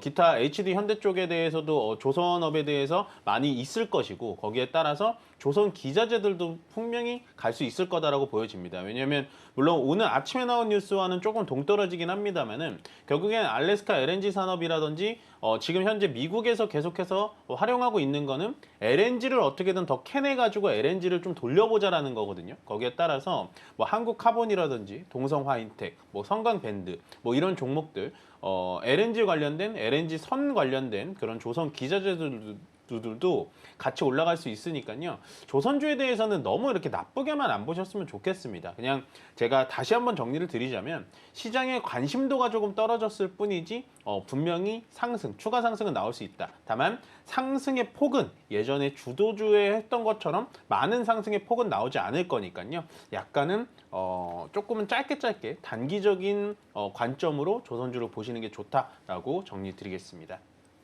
네, 일단 그동안 하나오션의 조정이 좀 길어졌었기 때문에 오늘 미국발 소식은 약간은 반가우실 것 같습니다. 전문가님 역시나 조선주의 추세는 아직은 살아있고, 다만 이전의 주도주였을 때보다는 조금은 좀 단발적인 상승세들이 나타날 가능성이 크다라는 말씀해 주셨습니다. 오늘 하나오션을 필두로 해서 HD 현대중공업도 2%, HD 한국조선해양도 1.67% 상승세 보이고 있고요. 조선 기자재까지도 상승 흐름 보여주고 있습니다.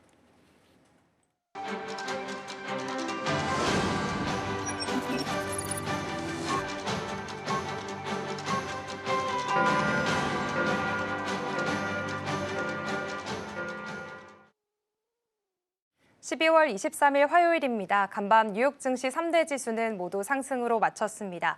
크리스마스가 끼어있는 이번 주 첫 거래일을 또 산뜻하게 출발했다 보니까 시장에서는 산타가 드디어 찾아오나 하는 기대감들이 깃들어지고 있습니다. 무엇보다 반가웠던 건 뉴욕 증시에서 AI주들의 투심들이 다시 살아나고 있다는 점일 텐데요. 특히나 엔비디아의 경우에는 내년 2월부터 중국에 H200을 수출을 계획하고 있다는 소식 속에 강세를 보였고요.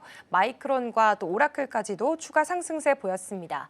이번 주는 다만 크리스마스 연휴가 끼어 있기 때문에 거래량이 적을 것으로 예측이 되고 있습니다. 그렇기 때문에 변동성이 커질 수 있다는 점은 유의를 해보셔야겠습니다.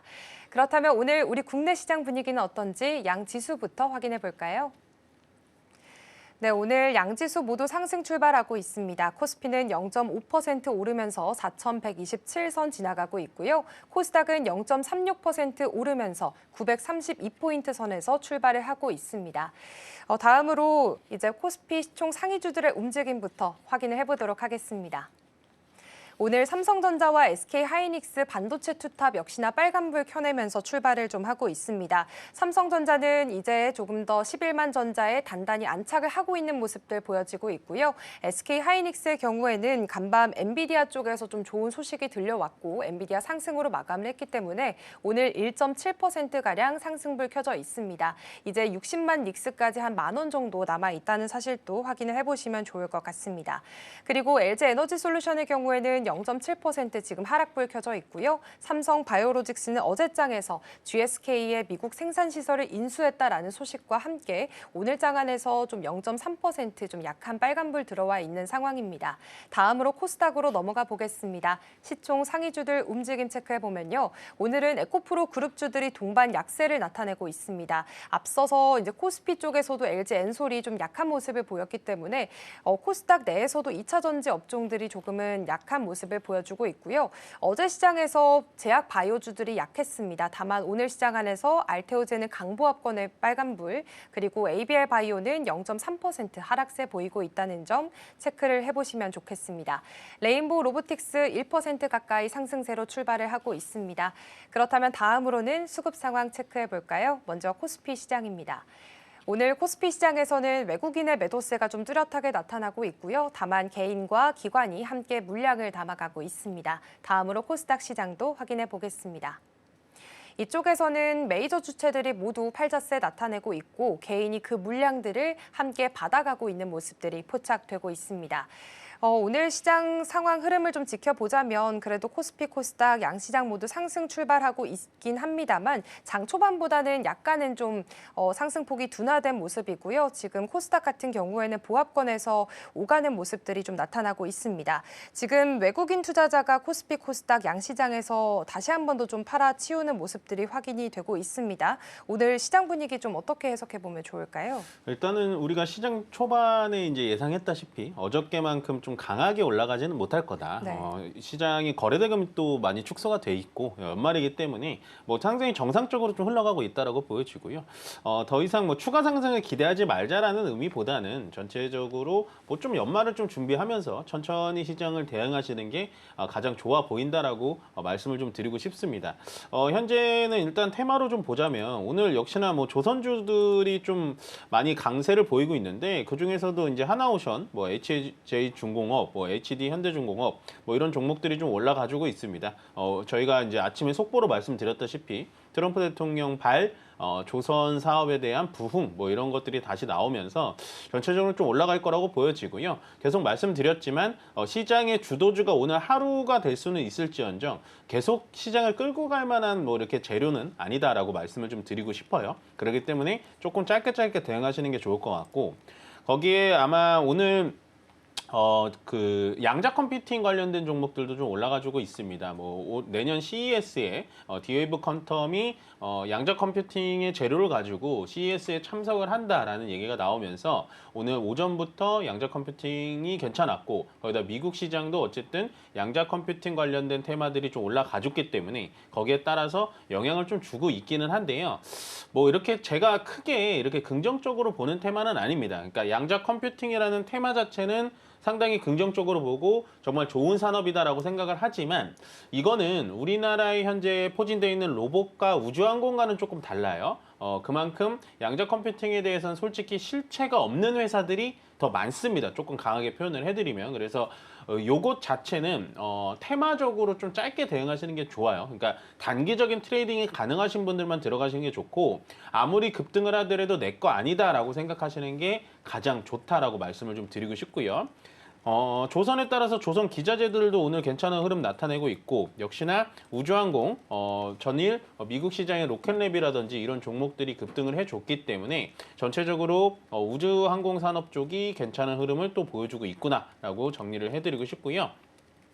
마지막으로 수급을 보자면 뭐 수급은 오늘 또 특별한 상황은 없습니다. 어제 같은 경우에는 이제 외국인이 1조 넘게 현물을 매수를 했고 선물 쪽에서도 1조를 넘게 매수를 진행을 했는데 뭐 어제도 솔직히 의미는 없어요. 외국인들이 크게 들어왔다라는 느낌보다는 어제는 이제 워낙에 SK하이닉스가 6%, 뭐 삼성전자가 4% 올라가다 보니까 그쪽 반도체 투톱에다가 수급이 쏠렸을 뿐이지 뭐 큰 의미는 없다라고 보여지고요. 지금은 코스피에서 외국인들이 뭐 소량 정도 매도를 진행하고 있고 코스닥도 뭐 400억 정도 매도를 진행하고 있기 때문에 오늘도 역시나 개별 장세, 그러니까 뭐 우주항공이면 우주항공, 로봇이면 로봇, 그러니까 수급이 쏠려가는 개별 종목 장세로 이어질 가능성이 높다라고 현재까지는 보이고 있습니다.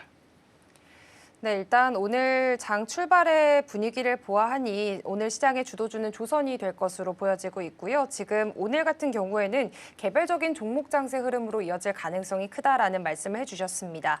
다음 테마로 좀 넘어가 보자면 우주항공주 이야기를 좀 해봐야 될 것 같습니다. 우주항공주들이 신고가 랠리를 계속해서 펼치고 있고요. 사실 처음에는 단기 테마로 생각을 했다가 이 시세 연속성이 계속해서 이어지고 있는 상황입니다. 그런데 이쪽이 사실 문제가 되는 건 로봇처럼 좀 밸류 측정이 어렵다라는 문제를 갖추고 있는데 그렇다면은 좀 실적이 찍히는 쪽으로 옥석 가리기가 필요한 건지 좀 어떻게 전략을 세워봐야 될까요? 이 우주항공에 대해서 우리가 저번 주부터 좀 많이 얘기를 했었는데 네. 사실은 뭐 돈이 되는 데에서는 계속 놀아야 되는 게 맞아요. 그러니까 주식이라는 건 거래 대금이 몰리고 인기가 많은 곳에 내가 놀아야, 그러니까 그런 격언이 있거든요.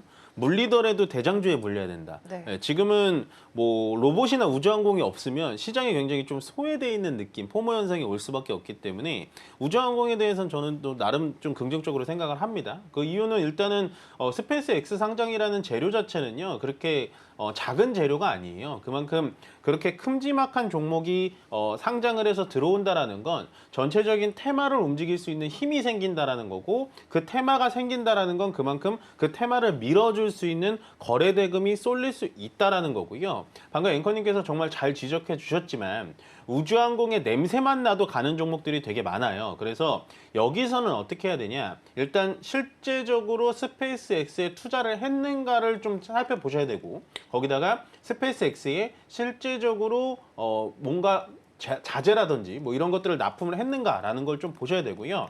꼭 스페이스 관련돼서 보실 필요는 없습니다.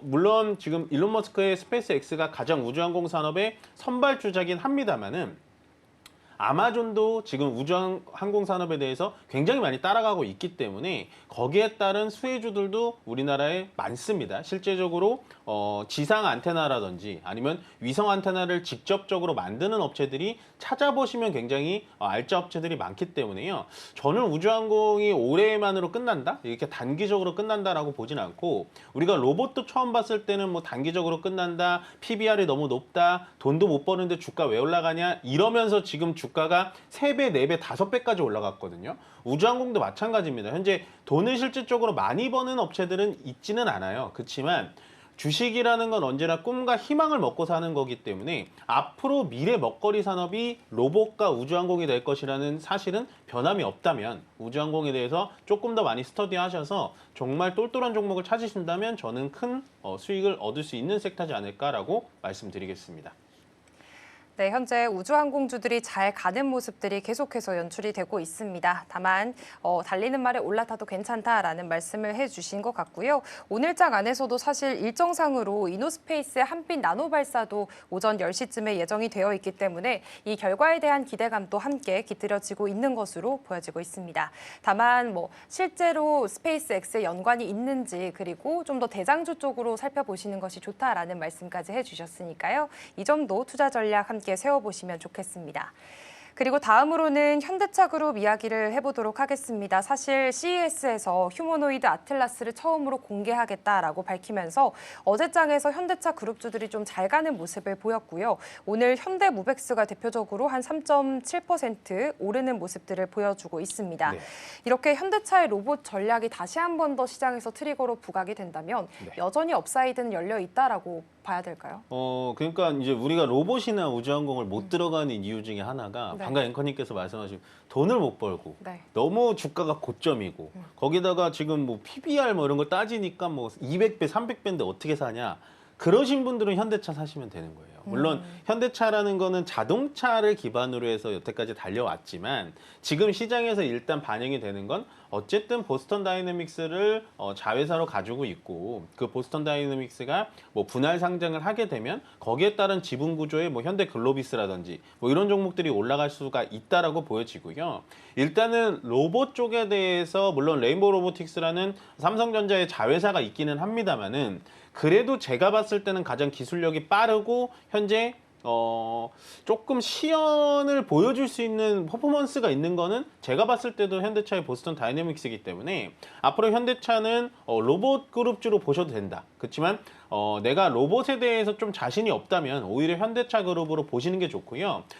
그렇게 본다면 현대차가 가장 대장주라고 볼 수 있고 거기다가 로봇의 부품이라고 볼 수 있는 현대 모비스까지 볼 수가 있고요. 그다음에 현대 글로비스는 어쨌든 보스턴 다이내믹스가 상장을 하게 된다면 거기에 대한 지분이 많거든요. 글로비스가. 그래서 현대 글로비스까지 보실 수가 있고 거기다가 로봇의 이제 하드웨어뿐만이 아니라 소프트웨어, 그러니까 자율주행 소프트웨어로 좀 돌아간다면 현대 오토에버까지 보실 수가 있고요. 조금 더 넓게 보자면 액추에이터라든지 어쨌든 로봇의 액추에이터라는 부품이 가장 많이 들어가는데 그 액추에이터를 좀 핵심적으로 만들고 앞으로도 더 만들 것이다라고 발표한 HL 만도까지 보시는 게 가장 좋은 포인트가 되지 않을까라고 생각합니다. 네, 일단 내년 1월에 CES 모멘텀이 지금 남아있는 상황이기 때문에 로봇 모멘텀이 붙어있는 현대차 그룹으로는 현대모비스, 현대글로비스 등을 제시를 해주셨고요. 만약에 대응하기가 어렵다 하시는 분들은 현대차 쪽으로 바라보는 전략들도 유효할 것 같습니다. 그리고 사실 어제장에서도 들려왔던 소식이 삼성바이오로직스의 미국 생산 거점 확보 소식이 있었습니다. 사실 어제의 주가는 좀 약세를 보였고요. 오늘장 안에서는 지금 한 0.8% 강보합권의 움직임 나타내고 있는데요. 이게 길게 봤을 때는 굉장히 긍정적인 이슈다라고 해석을 해봐야 될까요? 되게 좋은 선택인 것 같아요. 근데 이제 시장에 관심이 없었던 건 네. 어제는 진짜 반도체로 다 쏠리니까 제약바이오가 다 빠졌던 거고 뭐 오늘 같은 경우도 갑자기 조선, 뭐 우주항공, 로봇 이렇게 쏠리니까 관심이 없는 건데 네.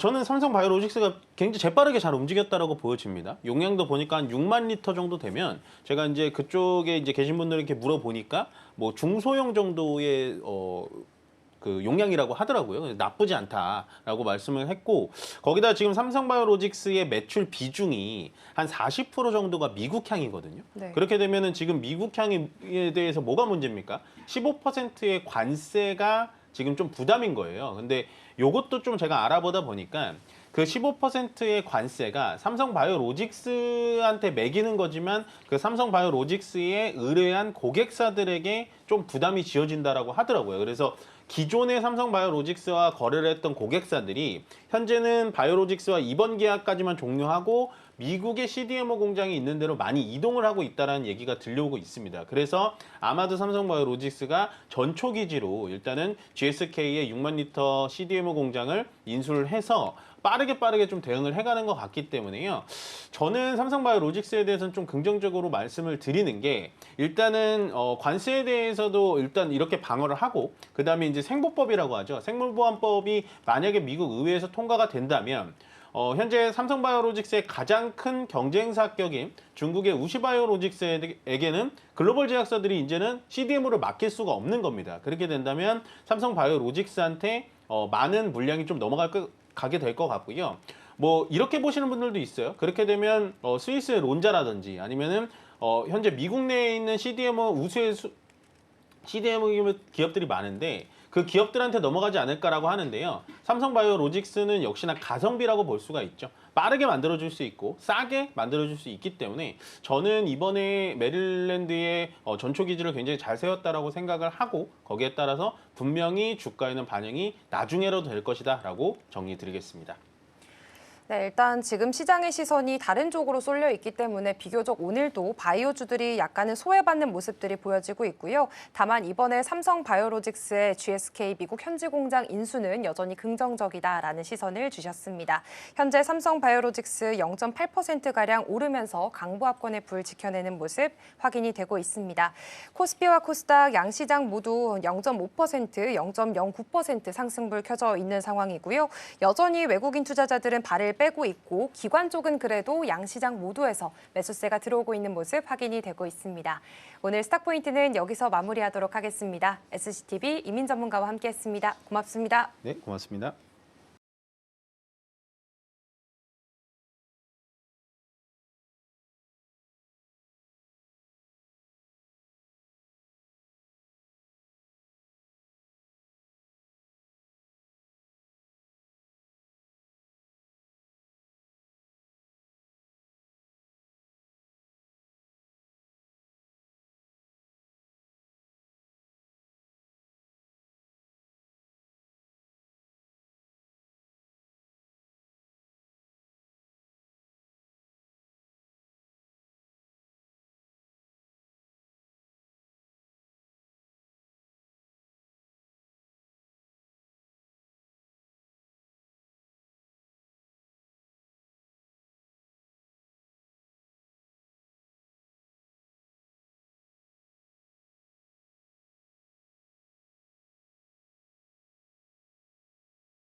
네, 계속해서 캐스팅콜로 이어가 보도록 하겠습니다. 오늘 도움 말씀에는 KM투자 파트너스 김성훈 대표 자리해 주셨습니다. 대표님 어서 오세요. 네, 안녕하세요.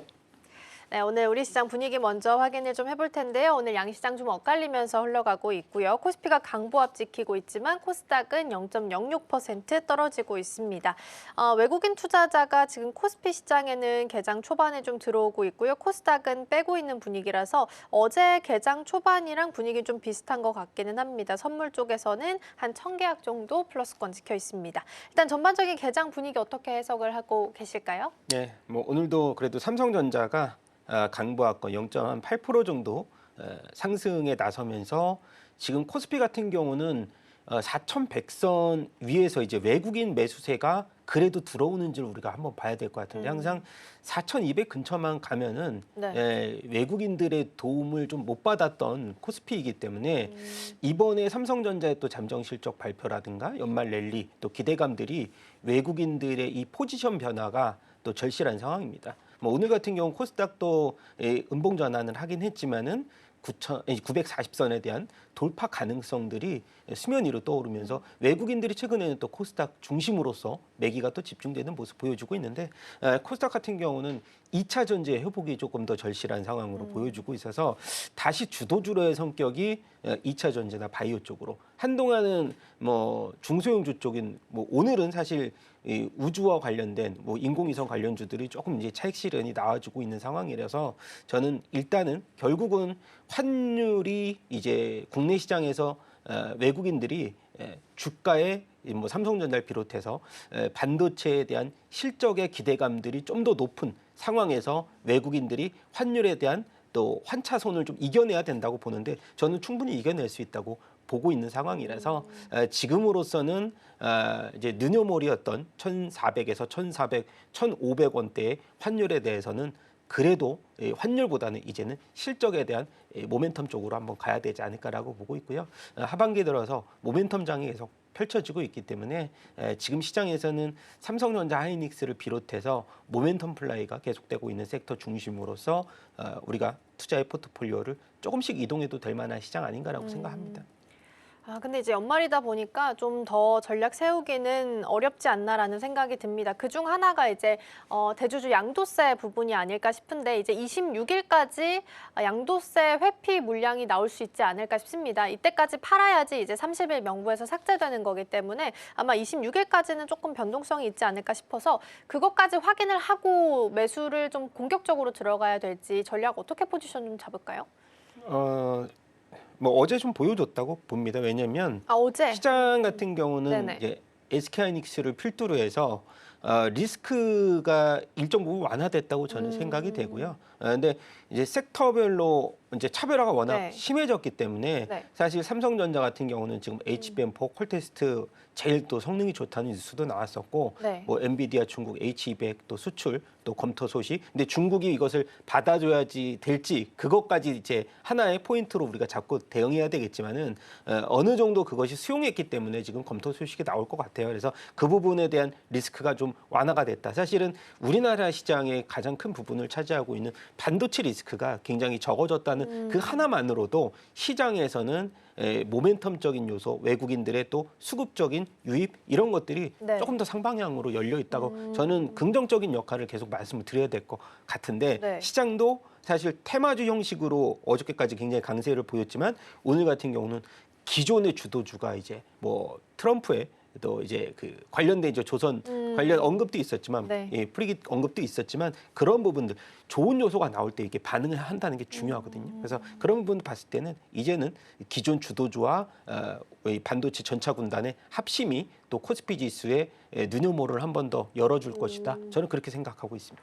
그러면 이제 대주주 양도세에 대해서는 크게 걱정하지 않아도 된다라는 말씀으로 정리를 좀 해볼 수 있겠습니다. 26일까지 일단 회피 물량이 나올 가능성이 있다라는 부분은 챙겨보시면 지켜주시면 좋겠고요. 자, 그럼 이어서 외국인과 기관 쪽에서 어떤 종목을 담아가고 있는지 순매수 상위단 확인해 보겠습니다. 자, 먼저 첫 번째로는 외국인 쪽 삼성전자랑 SK하이닉스 확인되고요. 기관 쪽에서도 같은 흐름 나타나고 있습니다. 또 기관 쪽에서는 오늘 알테오젠을 오랜만에 또 담아가는 부분이 확인되네요. 지금 개장 초반이긴 한데 열어보면 사실상 어제까지 한 4거래일 정도 들어오고 있고요. 오늘까지 포함을 시킨다면 5거래일 정도 가수급이긴 합니다만 연속적으로 들어올 수 있다는 부분도 챙겨보시면 좋겠습니다. 생물보안법 통과 이후에 삼성바이오로직스도 지금 기관 쪽에서 상단에서 확인된다라는 부분 체크드리고요. 하이닉스 먼저 점검하고 넘어가 보도록 하겠습니다. 우리가 마이크론 실적 열어봤을 때 너무 잘 나와서 기분은 좋았겠지만 반대로 하이닉스의 협상적인 지위가 조금은 좀 줄어들 수 있지 않겠느냐라는 우려감도 나오긴 했습니다. 그런데 사실상 흐름을 좀 봤을 때는 어제도 그렇고요. 오늘은 지금 SK하이닉스 같은 경우 1.9% 어쨌든 자리도 잘 지켜주고 있어서 그런 걱정은 크게 하지 않아도 될지도 궁금합니다. 그렇죠. 이제 SK하이닉스가 오늘 원래 이제 10,000원 정도 올라가면은 이제 60. 투경 네. 그 투경 이슈도 있는데 저는 그것을 좀 허용해 줄 것 같아요. 거래 정지는. 그래서 그 이슈가 좀 있었지만 네. 뭐 오늘 보면은 그런 이슈를 불구하고 그래도 반등에 나서는 모습이 지금 고무적이다. 그리고 마이크론하고 상대적으로 본다라고 하면 뭐 여전히 계속 이제 저가긴 하지만 또 매력적인 SK하이닉스가 매력적인 부분은 마이크론이 11월에 하나가 노이즈가 있었잖아요. 무슨 노이즈였냐면은 HBM4의 엔비디아가 충족하지 못했다라고 하면서 그 핵심적인 HBM4 이 점유율 생태계에서 마이크론이 이제 좀 많이 밀릴 수 있다 그런 얘기들이 나왔기 때문에 이번에 마이크론 실적은 사실 뭐 HBM도 있었지만은 레거시의 이 가격 반등이 좀 더 고무적으로 나왔었다 그렇게 생각이 돼서 시간이 좀 갈수록 누가 HBM의 지휘권을 많이 갖고 있느냐. 지금 현재 생태계에서는 SK하이닉스가 내년에 70% 정도 점유율 예상을 하고 있고 삼성이 20에서 30 사이 그렇기 때문에 이 HBM4를 얘기를 하는 건데 그 부분을 봤을 때는 마진율이 좋은 SK하이닉스가 내년에 영업이익이 50% 이상 돌파 가능성들이 있잖아요. 그리고 지금 밸류 따졌을 때도 이번에 4분기 시장에서 예상치였던 16조 이상만 돌파를 해준다면 저는 SK하이닉스가 최고 TP가 제가 알기로는 한 90만 원 정도 되는 걸로 네네. 알고 있는데 네. 예, 그 정도 선까지 단기간에 오르지는 못하겠지만은 우리가 생각했던 목표 주가를 또 어느 정도 충족을 단기간에 해줄 수는 있겠다 그렇게 생각이 되는 상황에서 당연히 SK하이닉스가 지금 뭐 60만 닉스는 이미 거의 기정사실화 된 것 같아요. 삼성전자 같은 경우도 뭐 11만에서 지금 15만 원까지 TP를 계속 상향하고 있어서 저는 그 두 종목 사실 그런 얘기들을 지난주에 했었는데 소부장의 매력도도 당연히 있겠지만 난이도가 좀 소부장이 높아졌거든요. 맞아요. 그래서 삼성전자 SK하이닉스를 이제 그냥 매수해서 가져가도 충분히 저는 수익률이 충족이 가능할 거다 이렇게 대형주 딴에도 불구하고 그리고 저는 이제 뭐 금시세를 계속 말씀을 좀 드릴 때 네. 삼성전자도 얘기를 하거든요. 삼성전자도 주당 희소성이 충분히 있어요. 유증을 안 한다라고 했을 때 그래서 그 가치를 계속 그래서 제가 모아가는 전략을 계속 말씀을 드렸던 거고 SK하이닉스도 마찬가지로 저는 충분한 매력을 가진 마이크론보다도 저는 삼성전자 하이닉스가 가격적인 가치는 주당 가치는 더 높다 이렇게 생각을 하고 있습니다. 맞아요. SK하이닉스가 그 ADR 상장 이슈 나왔을 때 만약에 실제적으로 상장을 하면 마이크론의 밸류 가치랑 같이 비교해 봤을 때 91만 원까지 점수를 줄 수 있다라는 이야기가 나온 적이 있습니다. 그래서 이 부분도 참고를 해서 좀 보시면 좋을 것 같고요. 소부장 난이도가 좀 커지고 있다라고 말씀을 주셔서 추가적인 전략을 좀 받아보고자 합니다. 투톱에서 캐펙스 투자를 한다는 이야기가 사실상 많지는 않습니다. 왜냐하면 증설을 하면 지금 가지고 있는 그 가격에 대한 메리트가 좀 떨어질 수 있기 때문이 아닐까 싶은데요. 투자 확대를 쉽게 할 수 없는 상황 속에서 소부장 중에서 장비보다는 소모품인 소재나 아니면 부품 쪽으로 한정해서 좀 전략을 세워봐야 될지 대표님 어떠세요? 그렇죠. 이제 부품 쪽이나 이제 소재 쪽 본다면 당연히 이제 부품 쪽은 소켓주들이 가장 타겟이잖아요. 워낙에 이제 우리가 레벨이 올라갈수록 미세화가 올라갈수록 소켓도 굉장히 다양해지고 규격도 다양해지고 해서 제일 많이 오른 쪽은 그쪽인데 근데 이미 제가 그때도 반영을 좀 많이 했다고 말씀을 드렸는데 네. 저는 그래도 장비주를 하나만 말씀을 드리죠. 아까 전에 제가 네. 이제 수급 상위에도 체크된 한미반도체가 아, 체크가 됐더라고요. 네, 맞아요. 그래서 사실 한미반도체가 어저께 나온 기사로 봤을 때 HBM 얘기를 많이 이제 꺼내야 되는데 HBM TC 본더 점유율이 벌써 71%, 작년에 70%에서 71% 기록을 했고, 근데 막 경쟁사로 많이 여겨졌던 하나세미텍 같은 경우는 뭐 성장 초기이긴 하지만 아직 3%대에도 머물지 못하고 있거든요. 그래서 글로벌적인 1위 지위, 사실 마이크론이 지금 이제 초기 단계에서 많이 성장을 해도 누가 수혜를 보냐면 한미반도체가 수혜를 볼 거고 한미반도체 같은 경우는 이미 시장에서 독점 지위를 가졌다는 거 그리고 곽동신 회장이 아마 월 초에 사재로 62억 원 자사주 취득 얘기했는데 우리 연말에 이제 그게 자사주가 발동이 되거든요. 네. 그런 부분 봐도 지금 가격대에서 좀 만만하다 싶은 장비, 만만하지는 않겠지만 그래도 좀 여유 갖고 투자할 만한 종목 하나 뽑자면은 한미반도체가 그래도 한미반도체 영업이익률 40% 넘거든요. 네. 그래서 그런 종목이 장비주들에 또 있을까라는 생각도 갖고 있습니다. 그러니까 한미반도체가 주목 엄청 받다가 최근에 좀 사그라든 바가 있는데 다시 한번 또 내년에 HBM4 시장 또 열리게 된다면 사실상 또 장비가 필요한 상황이기 때문에 한미반도체에 대한 긍정적인 시선은 유지해도 좋겠다라는 말씀 주셨습니다. 한미반도체 관련해서 TC본더 점유율 71.2% 기록했다라는 기사도 어제 보도가 됐으니까 참고해서 보시면 좋겠습니다. 자, 그럼 이어서 오늘 우리 시장 안에서 주목해 볼 만한 테마들 하나씩 확인해 보겠습니다.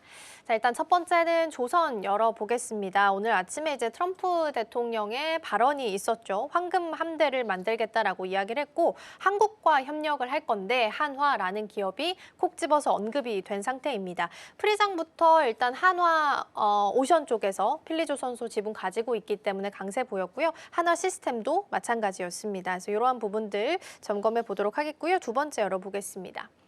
두 번째는 뭐 방산으로 일단은 확인이 되고 있는데 방산 쪽보다는 좀 결이 다르긴 합니다만 여전히 우주 스페이스 X 관련주들이 좀 강세를 보이고 있다는 측면에서 챙겨보시면 좋겠습니다. 마지막 열어볼게요.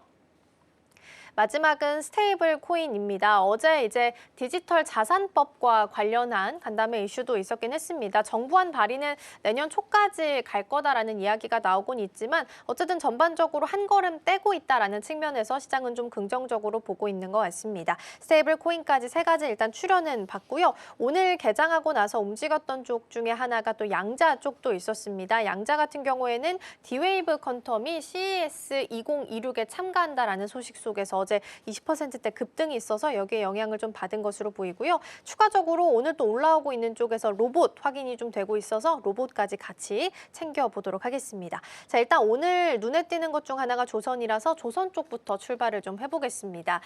제가 살짝 언급을 하긴 했지만 트럼프 대통령의 발언이 오늘 아침에 있었습니다. 그래서 오랜만에 좀 강세를 보이고 있는데 이런 양봉에 의미를 좀 더 부여를 할 수 있을까요? 의미 부여를 좀 많이 해야 될 것 같아요. 왜냐하면 숨고르기가 좀 오랫동안 오래됐죠. 지속을 했고, 근데 뭐 실적에 대한 우려감은 없잖아요. 사실 조선이라는 게 4년 정도의 이런 그 수주 잔고를 보임에도 불구하고 그동안 못 올랐던 거는 기존에 있었던 트리거가 될 만한 이벤트가 사실 이제 마스가였는데 마스가가 계속 미뤄졌는데 맞아요. 그것에 버금가는 지금 이벤트가 하나가 리소스가 하나 나왔잖아요. 예, 미국에서 이제 프리기시라는 거 하는 군함 기존의 군함 대비해서 100배 정도 성능이 좋은 그것을 우리나라를 콕 집어서 언급했다는 것 그 자체만으로도 하나오션의 이 반등 트리거는 충분히 마련이 됐다. 거기에 또 오스탈 지분까지 호주에서 19% 정도 또 이제 그 공식 인정을 받았기 때문에 사실 가장 앞서 나갈 수 있는 선도 기업을 지금으로서는 하나오션 쪽으로 정확하게 밀어붙이는 게 뭐 HD 현대중공업도 모색하고 있지만은 미국의 이제 조선소 인수를 지금 타겟으로 정하고 있지만 가장 발빠르게 나간 하나오션 그리고 삼성중공업도 MRO에 관련된 또 이 미국과의 협업을 계속 하고 있어서 사실 3사 중에서는 다 좋아 보이지만은 그래도 하나오션 쪽에 계속 무게감을 두시는 게 좋을 것 같다라는 말씀 드려보고 싶고요. 근데 이제 비중으로 봤을 때도 하나 시스템이 이제 필리존서 지분이 제일 많기 때문에 하나 시스템 같은 경우가 우주항공 모멘텀 같이 지금 부여를 받기 그렇죠. 때문에 이렇게 두 종목 정도 보셔도 수익률 뭐 기자재도 오늘 많이 오르고 있지만은 네. 지금으로서는 가장 또 숨고르기를 오랫동안 했었고 그리고 실적 기대감은 늘 있었던 종목이지만은 수급의 이동 때문에 빠졌었거든요. 그래서 사실 수급이 다시 한번 조선주 쪽으로 붙는다면 이것이 단기간에 이어질 테마는 아닐 것 같고 왜냐하면 마스카 프로젝트가 이 트럼프 대통령 그동안에 좀 워낙 많은 업무 때문에 바빴기 때문에 이번에 마스크와 관련돼서 하나 둘씩 수주가 또 이어질 수 있다라고 하면 LNG 프로젝트 이어질 수 있겠다라고 한다면 네. 저는 전고점 부근까지도 한번 기대해 볼 만하다 그렇게 생각합니다. 지금. 네. 그러면 오랜만에 들어온 양봉에 대해서는 크게 의미를 둘 수 있다라는 말씀을 주셨습니다. 숨고르기 좀 길었죠. 그래서 긴 조정 속에서 다시 한번 돌려 세울 수 있을지 보시면 좋을 것 같고요. 그러면 이제 대표님 종목을 좀 고르는 데 있어서 종목 중에서 가장 많이 빠져서 지금 덜 올라 있는 종목들을 담아야 되는 건지 아니면 우리가 잘 알고 있는 대형주 단 위주로 해서 조금씩 모아가면서 그냥 묵직하게 하나로 좀 끌고 가야 되는지 어떤 전략이 좀 더 맞을까요? 그러니까 이제 경험상 이런 거잖아요. 대안이 없을 때 이 섹터 내에서 계속해서 연결고리를 가져서 그것을 이제 파장 효과를 일으키는데 지금으로서 조선은 하나오션 하나만으로도 굉장한 매력을 지금 가격이 워낙에 지금 고점에서 그렇죠. 조정을 좀 받아놨으니까 한 20, 30% 조정 받았으면 네. 대형주가 좀 조정폭이 크다라고 저는 봅니다. 왜냐하면 시장이 이렇게 성장하는 데 불구하고 좀 쉬어갔다는 근거 자료가 되기 때문에 그래서 하나오션 정도는 뭐 14만 원, 15만 원까지도 끌고 간다라고 하면 지금 수익률에서 한 20% 정도가 나올 수가 있기 때문에 네. 다 같이 보는 것보단 오션 하나그룹 중심으로 봐도 수익률은 그래도 어느 정도 딸려오지 않을까 싶은데 뭐 더 많이 본다라고 했을 땐 삼성중공업도 4분기 실적 워낙 뛰어날 수 있는 종목들도 있기 때문에 그런 부분들 근데 이제 기자재 쪽으로 너무 넓히는 네. 것보다는 만약에 뭐 우주항공이나 이런 쪽은 이게 종목이 뭐 워낙 밸류가 높은 종목들이 많다 보니까 지금 퍼져 있는 상황이고 상황이 조금 다르다고 저는 생각합니다. 조선주는. 예. 그러면은 기자재 안에서 섹터가 이제 여러 가지가 있으니까 그나마 좀 엔진은 좀 다르게 볼 수 있을까요? 그래도 엔진 쪽은 오늘 외국인 쪽에서 순매수 한 종목 정도는 확인이 좀 되고 있고 중국 쪽 모멘텀도 있긴 하니까요. 어때요? 그렇죠. 이제 과거에도 우리 앵커님하고도 이제 엔진 쪽도 가끔 얘기하고 많이 했었는데 엔진 같은 경우는 지금 뭐 이 중국에서 그런 듀얼 엔진 쪽을 개발을 착수하고는 있지만 완벽하게 아직까지. 구현을 하지 못하니까 어느 조선사가 발주를 받던 그것은 엔진에게는 동일하게 수혜가 될 것이다. 그렇게 말씀을 했으니까 저는 뭐 하나 엔진이나 엑스테이스 엔진 이 정도는 한번 보셔도 될 만하다. 근데 좀 더 수급이 붙는 쪽은 대형주 쪽 수급이 좀 더 강력하거든요. 그래서 네. 그쪽으로 그냥 붙어도 될 것 그렇죠, 같아요. 오늘. 일단 수급상으로 봤을 때는 좀 더 묵직한 종목들로 옮겨가고 있기는 한데 사실상 기자재 중에서는 오늘 HD 현대 마린 엔진 쪽으로 외국인 순매수가 좀 가수급상 들어오고 있으니까 함께 확인해서 보시면 좋겠습니다. 그리고 앞서 말씀드린 것처럼 오늘 개장하고 나서 로봇 쪽이 좀 강하게 오름세를 시연을 하고 있어서 로봇 좀 보겠습니다. 이전에 우리 대표님께서 레인보우 로보틱스 긍정적으로 말씀하시면서 우리 탑픽 종목으로 주신 적도 있습니다. 근데 어제였죠. 단독 뉴스긴 합니다만 삼성전자가 AI랑 로봇 쪽에 있어서 전략적으로 뭐 인재를 모은다라는 기사가 있긴 했습니다. 그리고 보핏에 가속기를 공급하고 있는 이렌시스 같은 경우에는 장중에 어제 상한가에 좀 터치를 하기도 했었는데 삼성발 모멘텀으로 꾸려지고 있는 이쪽에 대해서는 어떤 시각을 좀 가져가면 좋을까요? 너무 이쪽은 너무 많이 알면 매매를 못해요. 왜냐면 이제 제가 레인보우에서 이제 직원분하고도 식사를 많이 했다 그랬는데 맞아요. 그쪽에서는 아직 로봇이 자기네들이 이제 수동으로 만드는 게 되게 많거든요. 근데 원래는 그게 타이밍이에요. 어찌 보면 로봇을 만들 때는 이미 늦었거든요. 사실 지금 레인보우를 제가 말씀을 드리면서 여러 가지 뭐 SPG 거기에서 또 SBB 테크도 한번 말씀을 드렸어요. 이제 공략주로 말씀드렸었고 그 이후에도 이렌시스까지 가는데 이렌시스를 면밀하게 이제 우리가 분석을 하다 보면 네. 이렌시스는 아직까지 그냥 이제 그 가전에 들어가는 모터라든가 이쪽 매출 비중이 거의 다기 때문에 근데 지금 이제 납품을 하기 시작하는 그 단계에서 이렌시스에 대해서 비율을 너무나 분석을 많이 하다 보면 쉽지가 않거든요. 그래서 로봇은 사실 뭐 제가 섹터들을 다 놓고 봤을 때 네. 무조건 들고 가야 되는 섹터는 맞는데 너무 깊게 파다 보면 실적도 봐야 되고 이런 것들을 무마시키는 그냥 전망을 보시면 될 것 같아요. 첨단 산업. 그리고 가장 핵심은 뭐냐면 테슬라가 뭐 하는지, 로봇에 왜 집중하는지, 왜 우주에 집중하는지 그것만 본다라고 했을 때 방향성은 이미 다 정해졌고 이것을 제가 앞서서도 제가 모멘텀 얘기를 굉장히 많이 했잖아요. 지금은 모멘텀 플레이 장이에요. 그러니까 장의 성질이 지금으로서는 뭐 코스닥 활성화 연관돼 있는 거기에 또 모멘텀적인 플레이 그리고 이벤트적인 요소 뭐 내년에 가장 빠른 이벤트가 지금 CS 2026인데 거기서 피지컬 AI 언급을 제일 많이 할 건데 그 중에서 탑픽은 제가 왜 레인보우를 얘기했냐면 레인보우만 해도 사실 수익률이 다른 종목 못지 않거든요. 맞아요. 이 레인보우가 사실 지금 시가총액이 10조 근처에 갔는데 이게 만약에 예를 들어 20조 간들 40조 간들 이것을 펀더멘털이 얼마야라고 물어보면서 가지는 않을 거라는 거죠. 왜냐하면 성장 스토리는 삼성전자가 갖고 있는 성장 스토리보다 레인보우가 갖고 있는 성장 스토리가 제가 제 개인적으로는 제일 좋습니다. 네. 레인보우 로보틱스를 이전에 저희한테 탑픽으로 주셨을 때가 29만 원 수준이었습니다. 그래서 지금 고가 기준으로 보면 한 75% 정도 수익률을 기록을 하고 있어서 이러한 부분도 참고해서 보시면 좋겠습니다. 자, 마지막 스테이블 코인으로 넘어가 볼 텐데 사실 이쪽은 어제 이슈가 좀 있었고요. 아직까지 좀 이견이 있는 것 같긴 합니다만 민주당 쪽에서는 정부안이 내년 1월에 제출이 되면 바로 입법 절차에 나서겠다라고 의견을 좀 모은 것 같긴 합니다. 그래서 스테이블 코인에 대해서는 어떤 시각을 가져야 될지 궁금합니다. 한 번씩 이렇게 튀어주니까 더 어려운 것 같아요. 네, 그냥 저도 이 스테이블 코인 시장도 종목 그냥 하나만 선택하시면 될 것 하나만. 같기는 한데요. 네. 왜 이렇게 제가 선택을 그냥 여러 가지를 이렇게 파장시키지 않고 종목을 하나만 보냐면 매력적인 종목인데 아직 못 갔거든요. 그래서 이거 하나만 보더라도 다른 쪽에 이제 그 어찌 보면은 하나의 키 역할을 해주는 종목인데 우리가 우주항공을 볼 때 미래에셋 벤처주가 너무 많이 갔으니까 다른 쪽으로 파생이 됐고 오늘 같은 경우는 미래에셋 벤처 투자가 사실 우주항공 볼 때 유상증자에서 지분을 별로 안 갖고 있어. 오늘은 맞아요. 미래에셋증권 우선주가 급등을 맞아요. 했거든요. 그러니까 이게 사실은 시장이 형성될 때 하나의 종목이 너무 피크가 돼버리면 그 요소가 좀 분산이 되거든요. 근데 스테이블 코인은 아직까지 핵심적인 누구 하나가 1등이다. 이게 네. 아직은 없어요. 그래서 제가 아이트센 글로벌이라는 종목을 그래도 갖고 온 이유가 네. 아이트센 글로벌은 지금 한국 금거래에서 지분을 67% 갖고 있어요.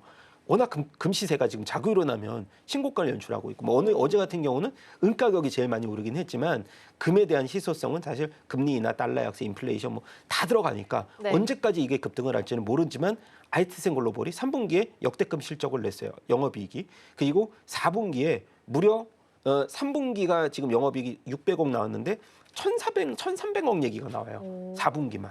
그러면 얘네가 시총을 봤을 때 시총이 뭐 한 지금 제가 이제 시총을 한번 봐야 되는데 네. 시총 같은 경우 대비했을 때 퍼가 무려 막 3배 이렇게밖에 안 나온다는 말이에요. 실적이 워낙 뛰어버리니까. 네. 예, 근데 스테이블 코인에서 가장 앞서 있는 지금 이 RWA라고 실물 자산 토큰화 시장에서도 아이센 글로벌이 로드맵을 어제 발표를 했거든요. 그런 여러 가지 요소 봤을 때는 금 가격 시세와 연동성이 제일 크고 실적 모멘텀도 있고 스테이블 코인의 대장주 역할을 할 수 있는 종목 하나 그래도 보셔도 지금 스테이블 코인 시장이 아직 잠잠하기 때문에 입법화 추진이 사실은 워낙 빨리 됐었어야 되거든요. 지금 좀 느린 상황이에요. 미국보다. 그래서 그런 부분 볼 때는 저는 스테이블 코인은 항상 뭐 의견이 맞았을 때는 뭐 이런 기준이 여러 가지 제시를 할 거지만 그 기준에 제시할 때는 네. 은행밖에 없거든요. 그래서 그런 기준이 좀 완화될 겁니다. 제가 보기에는. 그래서 스테이블 코인 시장이 입법화됐을 때 가장 핵심적인 역할을 할 수 있는 것은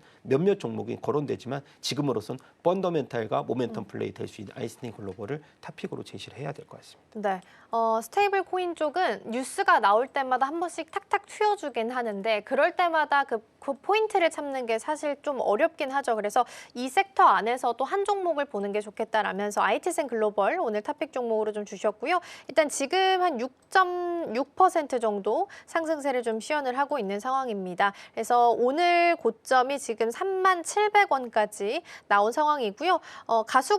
어제까지 봤을 때 어제도 외국인 투자자가 좀 들어온 모습도 확인되고 있으니까 참고해서 함께 보시면 좋겠습니다. 오늘의 탑픽 종목까지 잘 알아봤고요. 대표님과 여기서 인사 나누겠습니다. 오늘 말씀 고맙습니다. 감사합니다.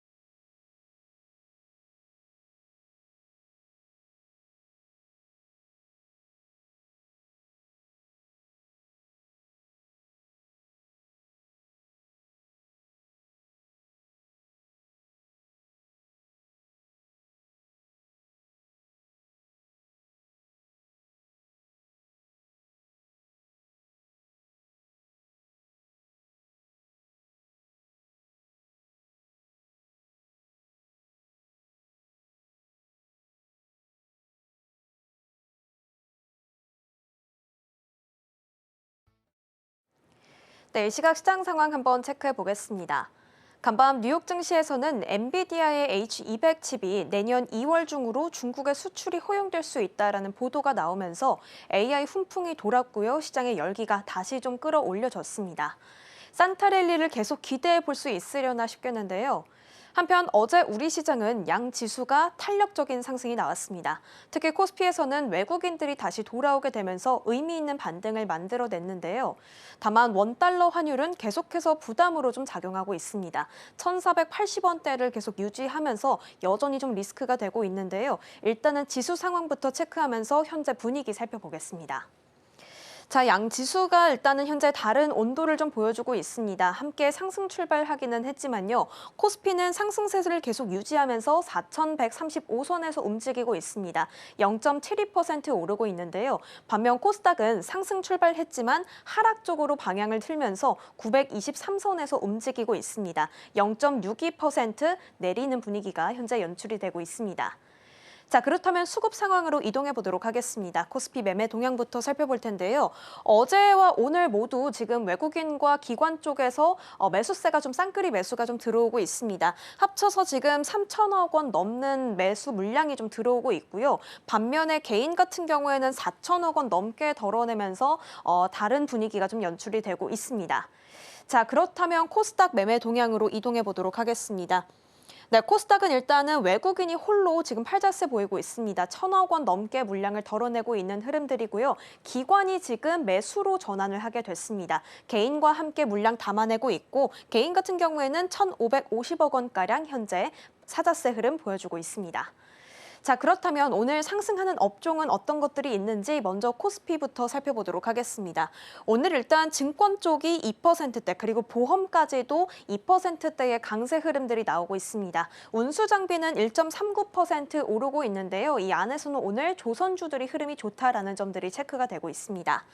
이어서 전기전자도 오늘 좋습니다. 아무래도 미국 쪽에서 지금 AI 기술주의 훈풍이 계속 유지가 되고 있고 버블론이 계속 씻겨 나가고 있는 흐름들이 국내 증시에서도 똑같이 일어나고 있습니다. 자, 이어서 제조업과 금융업도 오늘 소폭의 상승세 보이고 있다는 점들 현재까지 체크가 되고 있고요. 그렇다면 코스피 하락 업종도 살펴보도록 하겠습니다. 네, 코스피 하락 업종은 지금 철강 및 금속 섹터와 전기 가스업이 1%대의 하락세가 지금 연출이 되고 있습니다. 섬유 의복과 운수 창고도 현재 내리고 있고요. 유통업 화학까지 현재 내림세 보이고 있습니다. 자, 그렇다면 코스닥으로 넘어가 보도록 하겠습니다. 상승하는 업종 마찬가지로 살펴볼 텐데요. 코스닥은 오늘 일단 상승하는 업종을 조금 찾기가 힘든 상황입니다. 오락문화가 1.85%의 상승세, 그리고 기계장비가 소폭의 상승률 나타내고 있다는 점 확인이 되고 있습니다. 자, 이어서 하락하는 업종도 짚어보도록 하겠습니다. 네, 오늘 코스닥 쪽에서는 오히려 금융 쪽이 2%대의 내림세가 나오고 있고 건설도 지금 약세 흐름 이어가고 있습니다. 1.72% 하락하고 있고 제약도 오늘은 조금 약한 흐름 보여주면서 어제에 이어서 살짝은 소외되는 모습들이 나타나고 있습니다. 자, 그렇다면 코스피 거래대금 상위 종목으로 한번 이동해 보도록 하겠습니다. 오늘 코스피 쪽에서는 일단 반도체 투톱이 강한 상승세를 보여주고 있습니다. 어제 특히나 좀 강한 급등세를 나타내주기도 했죠. 아무래도 AI 이 열풍이 좀 지속이 되면서 반도체 쪽의 투심이 확실히 좀 개선되는 흐름들이 나왔습니다. 간밤에도 기술주 흐름으로 좀 상승세가 이어지다 보니까 오늘 추가적인 오름세가 나오고 있다는 점 확인이 되고 있고요. 모두 1%대의 상승률 보이고 있습니다. 삼성전자는 11만 전자를 완전하게 또 회복해준 모습들이 나타나고 있고 SK하이닉스는 58만 닉스에서 움직이고 있습니다. 자, 그렇다면 하나오션도 살펴보겠습니다. 오늘 또 속보로 나온 소식이죠. 트럼프가 하나오션을 콕 지목하게 됐습니다. 바로 미 해군에 이제 도입되게 될 신의 호위함을 건조하겠다라는 이야기와 함께 하나오션과 협력을 이행하겠다라고 또 트럼프 대통령이 직접 말하게 됐는데요. 심지어 좋은 회사다라고 언급하기까지 하면서 이 하나오션 프리마켓에서부터 기대감들이 선 반영되는 모습들이 나왔습니다. 현재도 8%대의 급등세 유지해주면서 11만 9,200원에서 움직이고 있습니다. 오랜만에 좀 급등세가 나온 모습입니다. 자, 이어서 하나시스템도 마찬가지로 4%대의 강세 흐름 나오고 있고요. 어제에 이어서 오늘 추가적인 오름세 마찬가지로 나오고 있다는 것들이 체크가 되고 있습니다. 자, 마지막으로 미래에셋증권도 오늘 5%대 상승하고 있습니다. 스페이스X에 대한 상승 재료가 아직까지 좀 시장에 남아있는 분위기인데요. 심지어 상장과 관련해서 진정한 수혜주다라고 평가받고 있다는 점들이 또 한번 체크해 보실 만한 부분이 되겠습니다. 미래에셋증권은 24,400원 선에서 움직입니다. 자, 그렇다면 코스닥으로 이동해 보도록 하겠습니다. 네, 코스닥에서는 일단 알지노믹스가 지금 거래대금이 가장 많이 몰리고 있는데요. 파란불을 켜주고 있습니다. 사실 연일 강했던 게 또 알지노믹스입니다. 상장 이후 3거래일 계속해서 상한가를 찍기도 했었는데요. 오늘은 조금 한 박자 쉬어가는 모습들이 나오고 있습니다. 계속해서 급등락을 연출해주고 있었는데 다시 하락 전환한 모습들이 나오면서 이전만큼의 매수 에너지가 나오고 있지는 않습니다. 0.33% 소폭의 하락세 유지하고 있고 지금은 다시 보합권에 위치하고 있다는 점이 체크가 되고 있습니다. 자, 오늘 로봇 쪽도 정말 강한 흐름들을 보여주고 있는데요. 일단은 내년 CES에서 로봇에 관련한 것들이 좀 많이 공개될 예정이기 때문에 기대감들이 계속해서 반영이 나오고 있습니다. 현대무벡스 3%대 강세 흐름 보여주고 있고 오늘 레인보우 로보틱스가 52주 신고가 찍으면서 11%까지 급등하는 모습들이 나왔었는데요. 그전보다는 상승폭을 약간 줄인 모습들이 확인이 됩니다. 4%대 현재 상승률 보여주고 있고요. 49만 3,500원 선에서 움직이고 있습니다. 자, 반면 클로봇은 파란불 켜주고 있습니다. 지금 하락 전환한 모습들이 좀 확인이 되고 있고 2.75% 내리고 있습니다. 자, 마지막으로 미래에셋 벤처 투자도 한번 살펴보겠습니다. 이 스페이스X 상장 소식 이후에 연일 강세를 보였던 게 또 미래에셋 벤처 투자인데요. 오늘은 증권 쪽과는 다르게 좀 큰 낙폭을 보이고 있습니다. 강한 조정을 받는 분위기들이 좀 연출이 되고 있고 24%대의 큰 급락세를 이어가고 있습니다. 자, 지금까지 시황센터였습니다. 네, 코스닥은 하락으로 전환하면서 지금 양시장 엇갈리면서 움직임 나타나고 있습니다. 수급상으로 봤을 때 그래도 코스피는 유지되고 있고 특히나 선물 쪽에서도 플러스권 여전히 확대 규모 좀 나타나고 있으니 참고해 보시면 좋겠고요. 또 이노스페이스 관련해서 한빛 나노발사가 오전 10시 13분쯤으로 연기됐다라는 속보도 전해지고 있으니까 오후장에서 나오는 뉴스들 함께 체크해 보시면 좋겠습니다. 저희가 방송 중에 제공해드린 정보는 투자 판단을 위한 조언일 뿐 해당 종목의 가치와 수익률은 보장하지 않습니다. 저희는 내일 더 다양한 소식 준비해서 돌아오겠습니다. 시청해주셔서 고맙습니다.